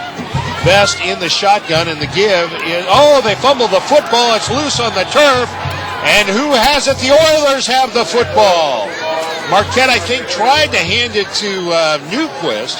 Vest was in the shotgun. He took the snap, tried an inside handoff to Newquist. The mesh was not there, and the Oilers recover the fumble. A big gift for the Oilers from the Explorers as the Oilers have it 1st and 10 at the Marquette 13. A big turnover there. Well, you don't want to do that down there. You just want to get what you can and punt the damn thing away. Oh, I'm sorry. 1st and 10 for the Oilers at the Marquette 13, and now a big test for the Marquette defense. They've held twice deep in their own territory late in the first half, and then just moments ago, But now Marquette's third turnover of the ball game gives the Oilers a golden opportunity. Troy Gibson under center, back to throw. Over the middle, it's tipped and incomplete. Newquist got a hand on it, and he claims that he caught it before it hit the ground, but he's doing a little acting because it did hit the ground, and then he picked it up. But very nearly a deflection and an interception for the Explorers there. Instead, it falls harmlessly to the turf. 2nd and 10 for the Oilers. Well, that was a strange call for the Oilers. Maybe they're trying to get Marquette not thinking right that they were going to run the ball and try to throw that pass. But you go with who brought you. And that's Kyle Hanner. Second, and here is the give on 2nd and 10 to Hanner. His knee went down as he tried to reverse field. He was going to sweep the left side. The Explorers had it shut off. Jake Harrison was out there to turn Hanner back inside. And as Hanner tried to cut back inside, his knee hit the turf at the 15-yard line, a loss of 2. And it's going to be 3rd and 12 for the Oilers at the 15. Well, this puts the Oilers in a situation that they don't like to be. They're going to have to throw the football. At least one of the 2 remaining downs that they have. Troy Gibson has completed only 3 of 12 passes for 36 yards and 2 interceptions. So throwing has not been their strong suit. Double wing formation with a receiver, Scott wide to the right side. Valdez in motion to the left side. And now Gibson rolling to his right side. He lets it go into the end zone. And Zerwas intercepts it, but about 3 yards outside the back line of the end zone. I don't know why he was even standing back there. There's no need to defend 3 yards outside of the end zone. Well, when you get that action in there, in that end zone, you want to make sure that the potential receiver is in front of you. He didn't see the back line. Gibson actually threw that ball up for grabs, and only the fact that Zerwas was 3 yards beyond the end line of the end zone prevented that from being an interception. Now Gibson rolls to his left, looking downfield. Now he's going to run with it. He's to the 10. He's down near about the 6-yard line and hammered to the turf there. And that's going to be shy of the first down yardage, and the Explorer defense will hold again. Marquette will take over on downs at their own 6-yard line. They dodge a bullet, and the Oilers waste an opportunity. And the Explorers played good defense on that whole thing. They strung it out so that the flow can catch up with it. Well, remember that series because the Oilers had it 1st and 10 at the Marquette 13, could take it no further than the Explorers 6, and now the Explorers, deep in their own territory, leading by 13, will try to hang on to the football. Here's the give. Zerwas looking for an opening, hurdles over a tackler and takes it out to the 10-yard line for a tough 4 yards on that carry. So you can't do it all the time, but to get 4 yards down there is an accomplishment. There was a pretty big hole there momentarily, and the Oilers closed it down pretty quickly. But Zerwas is always looking for the home run ball. I mean, he tried to hurdle a tackler, and if he had done so successfully, who knows how long he might have run that time. Zerwas now the lone setback with trips to the right side. They pitch it to Zerwas, trying to sweep that right side. Turns the corner, up the right sideline. First down yardage, out across the 15 to the 16-yard line. A gain of 6 on that carry. Well, I don't think he does have the first down. They're going to say he stepped out at the 15, and it's going to be 3rd and 1 after a 5-yard pickup. Well, Zerwas was the remaining back in that formation as a toss sweep right, and I didn't think Zerwas had that much speed, but he really turned it on when he got to the corner. That was a dangerous pitch as well. Yeah, I think it was a little bit behind him. Now 3rd and 1 for the Explorers. Newquist the lone setback, but Vest keeps it on the quarterback sneak, and he'll have first down yardage, I think, out to the 16-yard line. I think they're going to give him forward progress to nearly the 17-yard line, a gain of 2 on the quarterback sneak for Max Vest, and the 12th first down of the night for the Explorers. That's all you got to do in this situation is keep the stakes moving. Because we're down to 9:05 and counting remaining in the fourth quarter, and Marquette leads by 13. Keep the stakes moving and no turnovers. Hang on to that football. Marquette has committed 3 turnovers tonight. 1 just on their previous possession, and their defense bailed them out. Here's the give to Newquist, and Newquist pounds his way forward to just shy of the 20-yard line for a gain of about 3 on that carry. Newquist missed the game last week at Southwestern, missed most of the game 2 weeks ago against Gillespie after being injured, and he's been a welcome re-addition here tonight.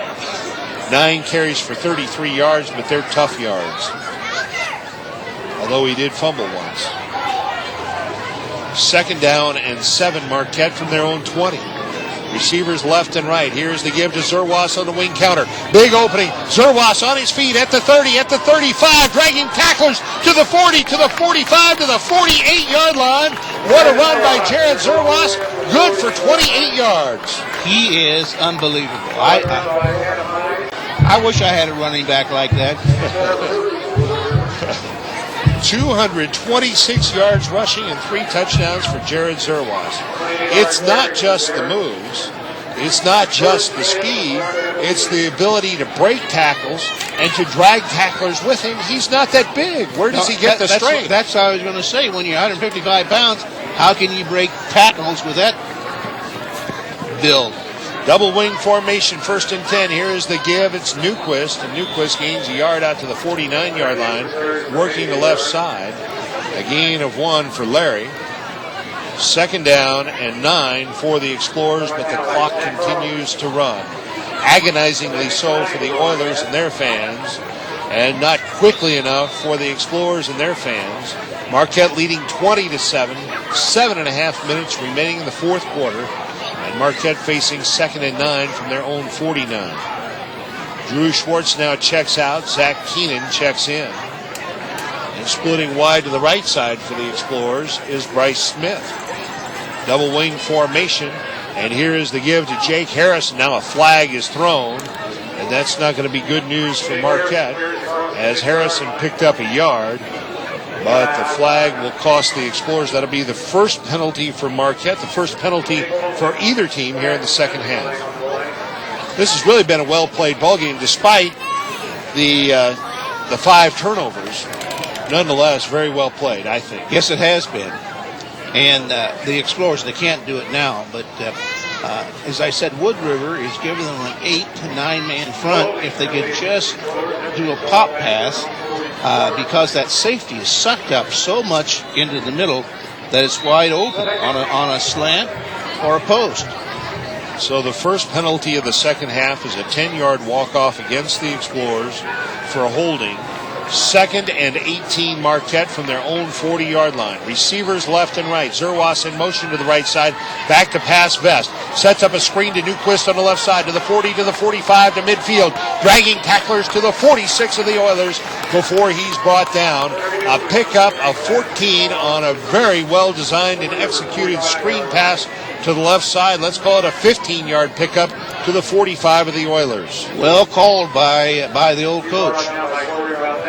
They screened back over here to the short side of the field to Newquist, and Newquist took off. Do you have his permission to call him the old coach? He's younger than you know. Yeah, but he's a lot older than a lot of the other ones. 3rd and 3. Here's Zerwas to the right side. 1st down yardage and then some at the 40. Dragging tacklers to the 35. A pickup of 10 on that carry for Jared Zerwas, and another Explorer 1st down, and Zerwas very slow in getting up. Zerwas now 236 yards rushing. And at what point do you sit him down? 6:04 remaining in the fourth quarter. Marquette leading by 13. I guess it's not salted away yet, is it? No, it isn't, but sure Coach Reinhardt needs to start thinking about that. Well, there's a flag on the play. And it's at the end of the play. It's a 1st down for the Explorers, and then a personal foul against Marquette after the play. And so they're going to walk off a 15-yard penalty, a dead ball foul, and that's going to be 1st and 25 for Marquette from midfield, I think. think that was the purpose of them signaling first down at the spot of the tackle. That's exactly what it's going to be. It was a dead ball foul after the play. And so the Explorers had it 1st and 10 at the point that Zerwas was tackled. And then they walked off the 15 yards against Marquette. And it is 1st and 25 for the Explorers. But now the officials huddle and talk it over just to make sure they've got that right. And they're going to say no. It should be 1st and 10. 1st and 10 at the 50. So they got the first down. They got the yardage that Zerwas gained. But then they walked off the 15 yards and 1st and 10 Marquette at the 50. So that's a little bit of a break. So now the Explorers go back into their huddle. Max Vest appears to be limping just a little bit too. Maybe he's just moseying. I don't know. I think he's okay. Drew Schwartz splits wide to the left side. So 1st and 10 Marquette at the 50-yard line. See what I'm talking about? How up the safety is? Yes, indeed. Here's Zerwas sweeping the left side, and Zerwas hit down as he tried to put a move on, and I think kind of tripped over his own feet, threw himself off balance, and ends up gaining only a yard to the 49. Zerwas, I think, maybe is laboring just a bit. But that still makes him better than about 95% of the others. Double wing formation, 2nd and 9, Explorers at the 49. Here's the give to Zerwas to the right side. Zerwas squirts through an opening and brought down from behind, down at the 42, maybe the 41, and now a little bit of pushing. I think Zerwas fumbled the ball, and there's an Explorer over there to make the recovery. Well, it was Jake Harrison. So Zerwas ends up picking up 7, and it's going to be 3rd and 2 for the Explorers at the 42 of the Oilers. I have Zerwas for 244 yards rushing on 20 carries. That's a 17-yard average. And 3 touchdowns, giving him 18 touchdowns on the season. Now, on the 3rd and a long 2, here's the give to Zerwas. He's got the first down, puts his head down, runs over a couple of tacklers, takes it inside the 35 to the 33-yard line, and that ends up being a gain of 10. Did you see Zerwas do that sidestep as he was about to be tackled there? Just did a sidestep to the right side and continue on up the field. 1st and 10, Explorers at the Oiler 33-yard line. It's getting late for East Alton Wood River, down to 4:49 remaining here in the 4th quarter. Marquette leading 20-7. Marquette led 7-0. The Oilers came back to tie it at 7 just before the end of the 1st quarter. Marquette scored the lone touchdowns of the 2nd and 3rd quarters, and they lead it 20-7 in a thus far scoreless 4th quarter. On the first down play, here's the give to Newquist. Off tackle to the left side inside the 30, down to the 28-yard line, and a nice gain there for Larry Newquist, a pickup of 5. Newquist 39 yards rushing on 11 carries. And he has had some big carries. He really has. His carries inside has allowed Zerwas to get outside because they just can't key on Zerwas. At the 29 of the Oilers, 2nd and 5 Explorers. Again, it's Newquist right up the gut. Newquist pounds his way down to the 26-yard line. A gain of 3 on that carry for Larry Newquist. And third and 2 for the Explorers at the Oiler 26-yard line. Well, the Explorers are in 4-down territory. They can use 2 downs to pick up this first down. If they do that, it looks awfully good. Good for Marquette and dismal for the Oilers as the clock counts down from 3:20 remaining in the 4th quarter. Here's the give to Zerwas. Single lead to the left side. Tries to cut it back. First down yardage. Still on his feet at the 15. And finally they hog tie him and bring him down at the 13-yard line after a pickup of 12 on that carry. And another Marquette first down. He is 266 yards rushing for Zerwas. He is just miraculous. And the clock continues to roll as the 3-minute mark arrives. 3 minutes remaining in the ball game. Marquette leading 20-7. 1st and 10 Marquette at the Oiler 13-yard line. Here's the give to Zerwas. Single lead to the left side, and they stack him up and bring him down after a gain of 2. I think it's now time to take Zerwas out. You've got the game pretty much in hand here.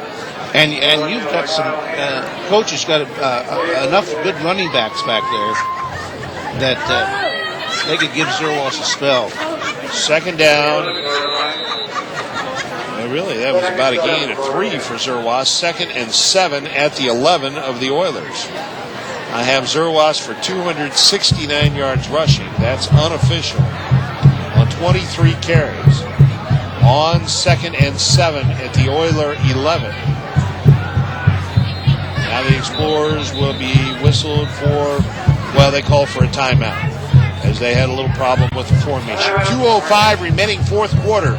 Marquette 20, the Oilers 7. You're listening to Z1570 Radio Sports. Looking for something to do this weekend? RiverBender.com. How about great deals on your favorite pastime? RiverBender.com. Maybe you're in the market for a new home. RiverBender.com. Or a new car. RiverBender.com. Restaurants, menus, coupons, and gift certificates. RiverBender.com. No matter what you're shopping for. RiverBender.com. If you live in the Riverbend community, you need to visit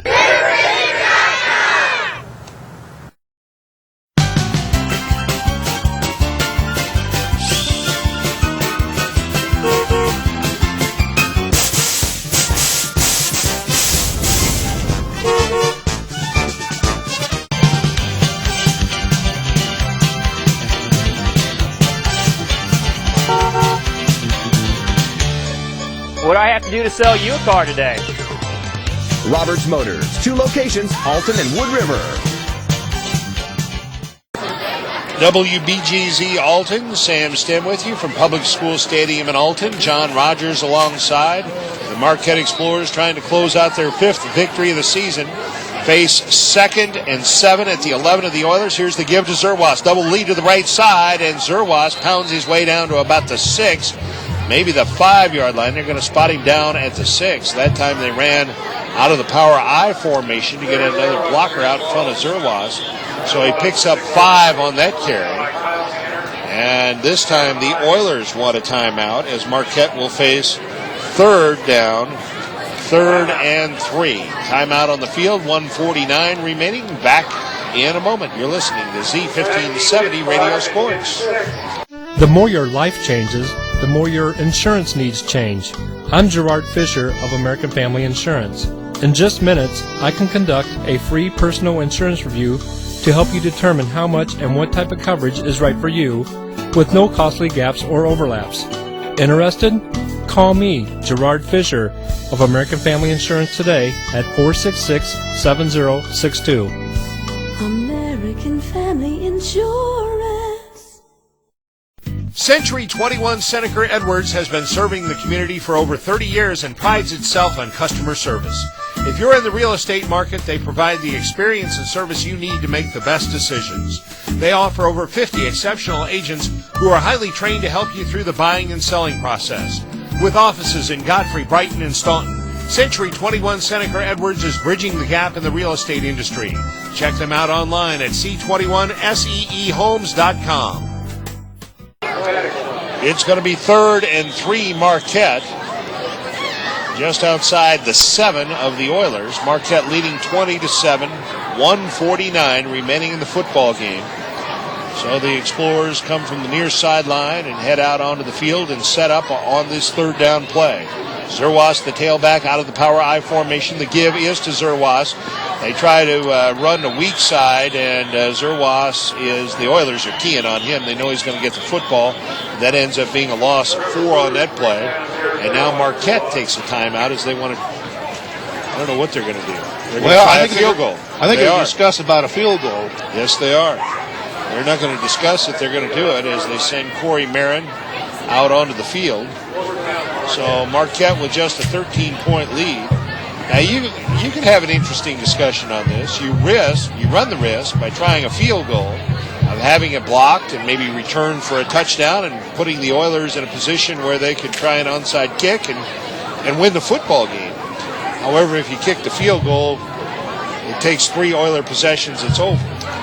But, you might make the argument that you'd be better off just failing on a 4th down attempt here and making the Oilers go 90 yards to try to get back into the ball game with 1:42 remaining. Well, what Coach Reinhardt's got to think about is Marin is a good extra point and field goal person, but he's erratic.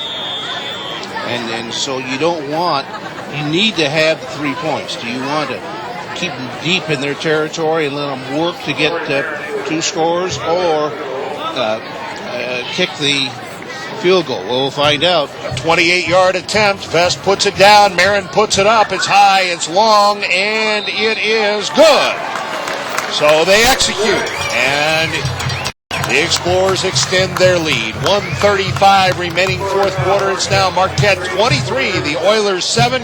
You're listening to Z1570 Radio Sports. Make life easy for yourself at the United Methodist Village. With no more stairs and no more home upkeep, in a spacious apartment or villa home, with no upfront endowment and just 1 monthly fee, you stay in control of your finances. Now that's easy and smart.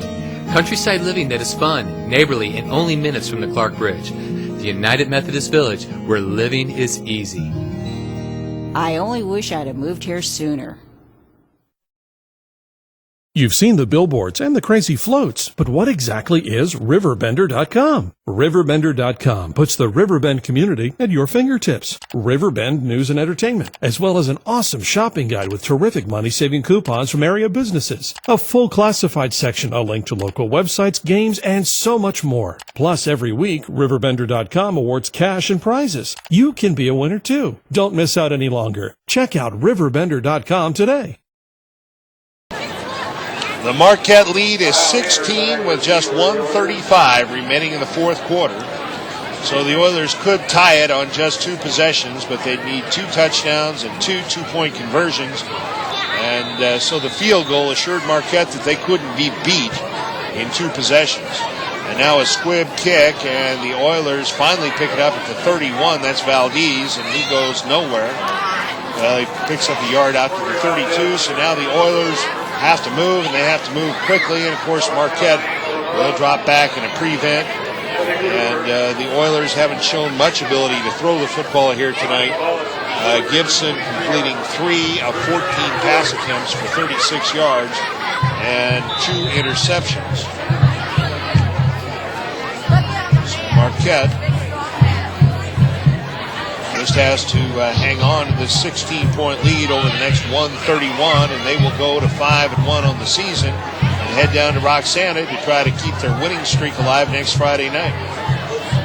Troy Gibson out of the shotgun, looking, now lets it go deep down the middle and incomplete. The intended receiver was Adam Mize, but he was closely covered by Drew Schwartz, who went up and broke it up, incomplete.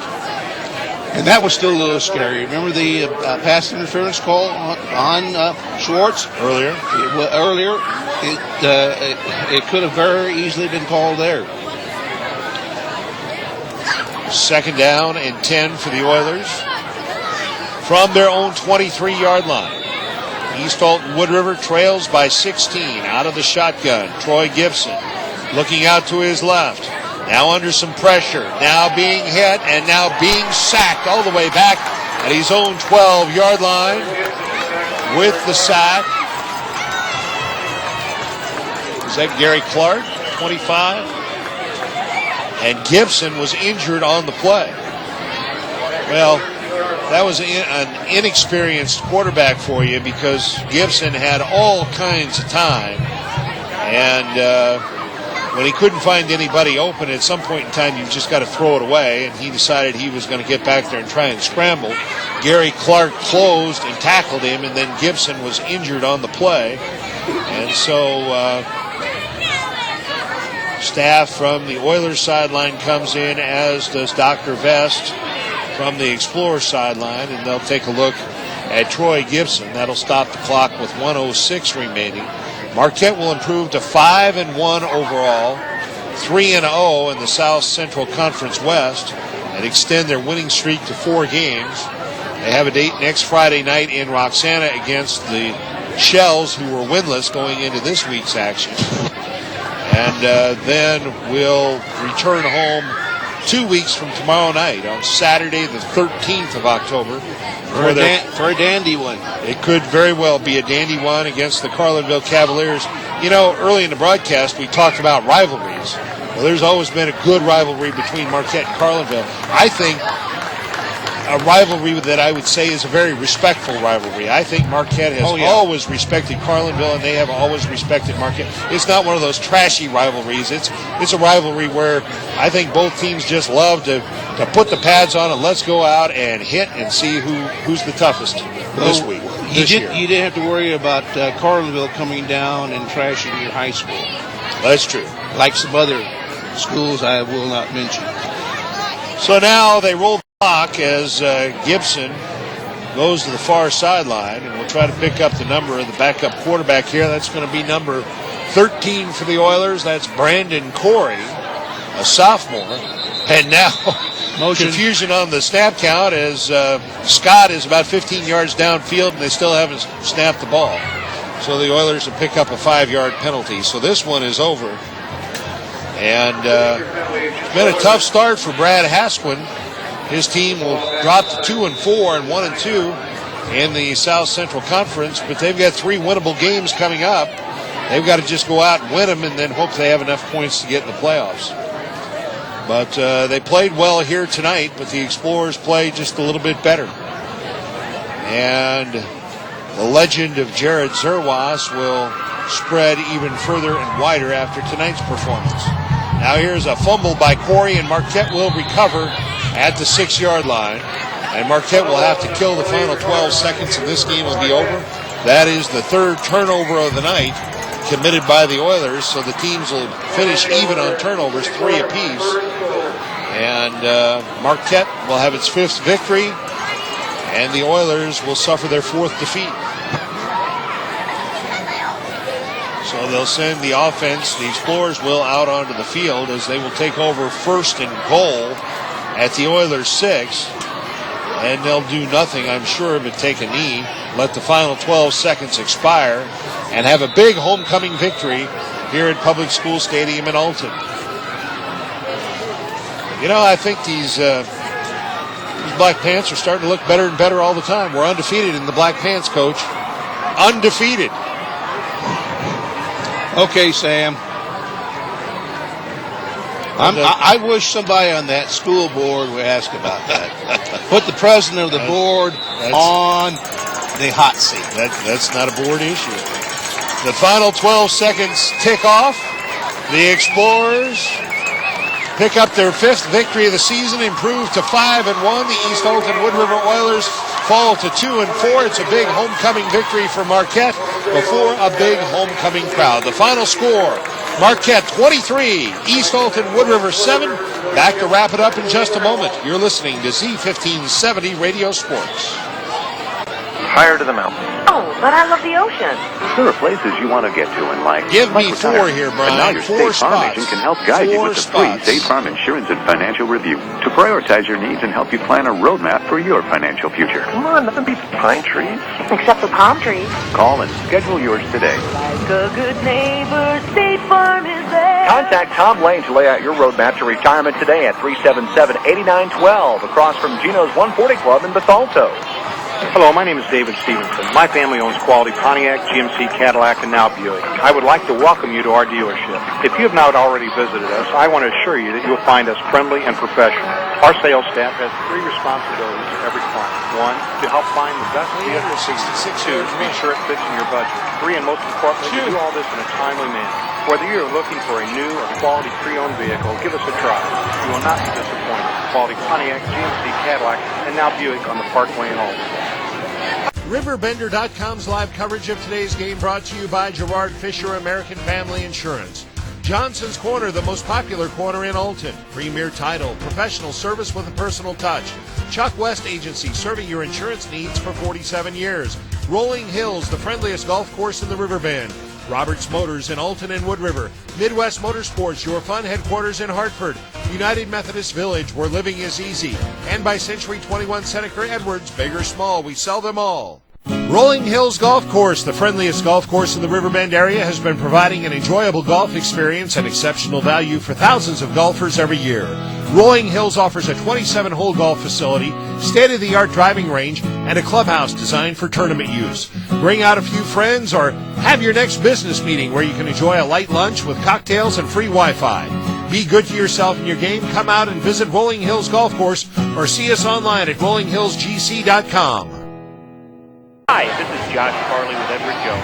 As you enjoy the stop on the goal line early in the fourth quarter? Are you in shape financially to play beyond halftime? What would happen if your life went into overtime?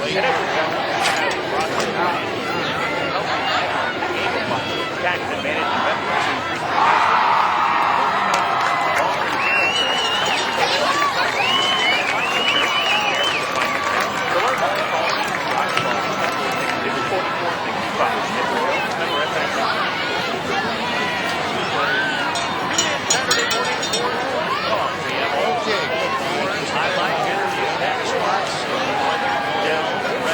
Did you know you can choose your own title company for your real estate transactions? Here are comments from people who chose Premier Title and Escrow Company. Use them on an average 3 or 4 times a month. We closed at the Premier office in Godfrey at 2 p.m. in the afternoon, and I was back to work by 2:30. They understand what I need when I call them, even if I can't express it properly to them. For your next real estate transaction, choose Premier Title and Escrow Company in Godfrey, offering professional service with a personal touch.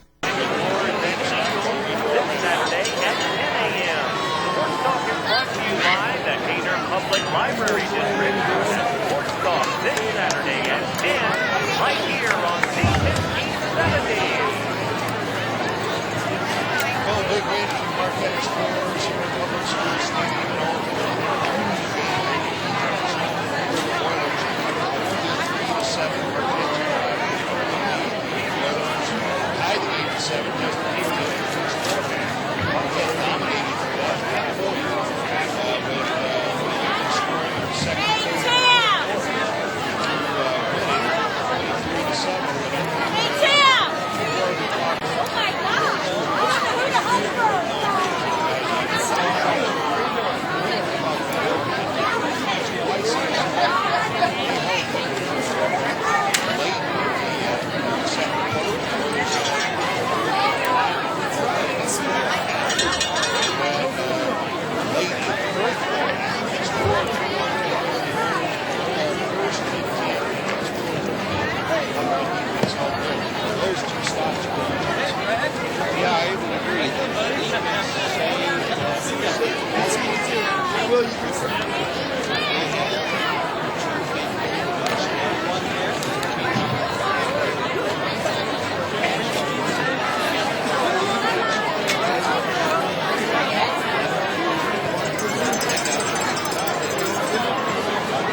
that scoring summary because the game started out like Marquette might dominate, and then the Oilers came back and made a game of it.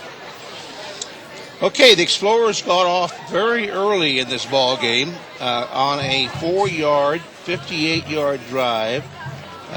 Jarrett Zerwas went 14 yards for a touchdown. Marin's kick was good. And at the 10:47 mark, that made it 7-0. And then late in the second quarter, in a real oddball play, Jason Rogers, no relation, picked up a fumble on the it was on the 3-yard line, and there was a misconnection between the quarterback and the fullback, and Rogers was there to pick it up and went in for the touchdown. That culminated a 78-yard drive by the Oilers. And Carlisle's kick was good. That made it 7-7 at the end of the first period. The second period was all Marquette. Not really, because the Explorers had to play a lot of defense in that second period. But Zerwas went around his right side on an 80-yard run at the 6:45 point, and Marin's kick was good. That made it 14-7 at the halftime. The Explorers came out having lost the toss at the opening of the game and had to kick off to Wood River. And we anticipated, and we got it, a very good drive by the Oilers. The Explorer defense was able to stop them. And finally, at the 5:15 mark, Zerwas once again taking it over on a 1-yard drive after a 1-yard run after a 50-yard drive. Marin's kick was wide right, and so that made it 20-7 at the end of the third period, which would make it very, very interesting.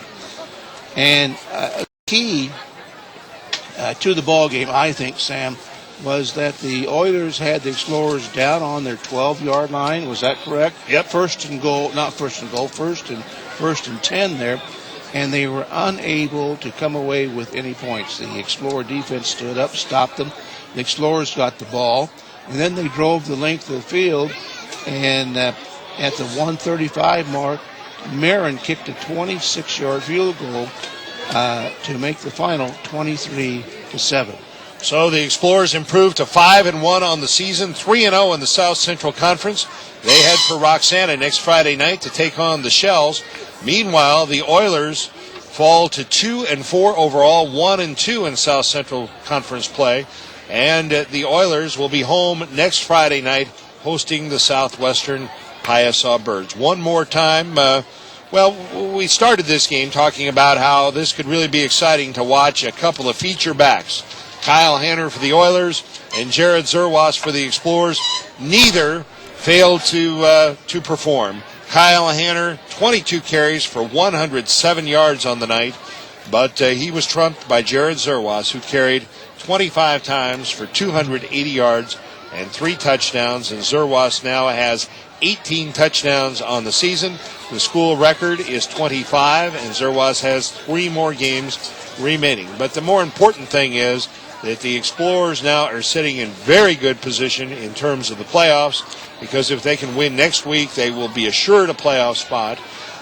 We're looking very forward to 2 weeks from now when the Carlinville Cavaliers could come in here, and it might be that both the Explorers and the Cavaliers will be undefeated in the conference. For the final conference game, it would be a true conference championship game right here on the field at Public School Stadium. So a lot to look forward to for Explorer fans, and still some hope for Oiler fans, as they have 3 winnable games remaining and would get the 5 minimum wins necessary to be playoff eligible.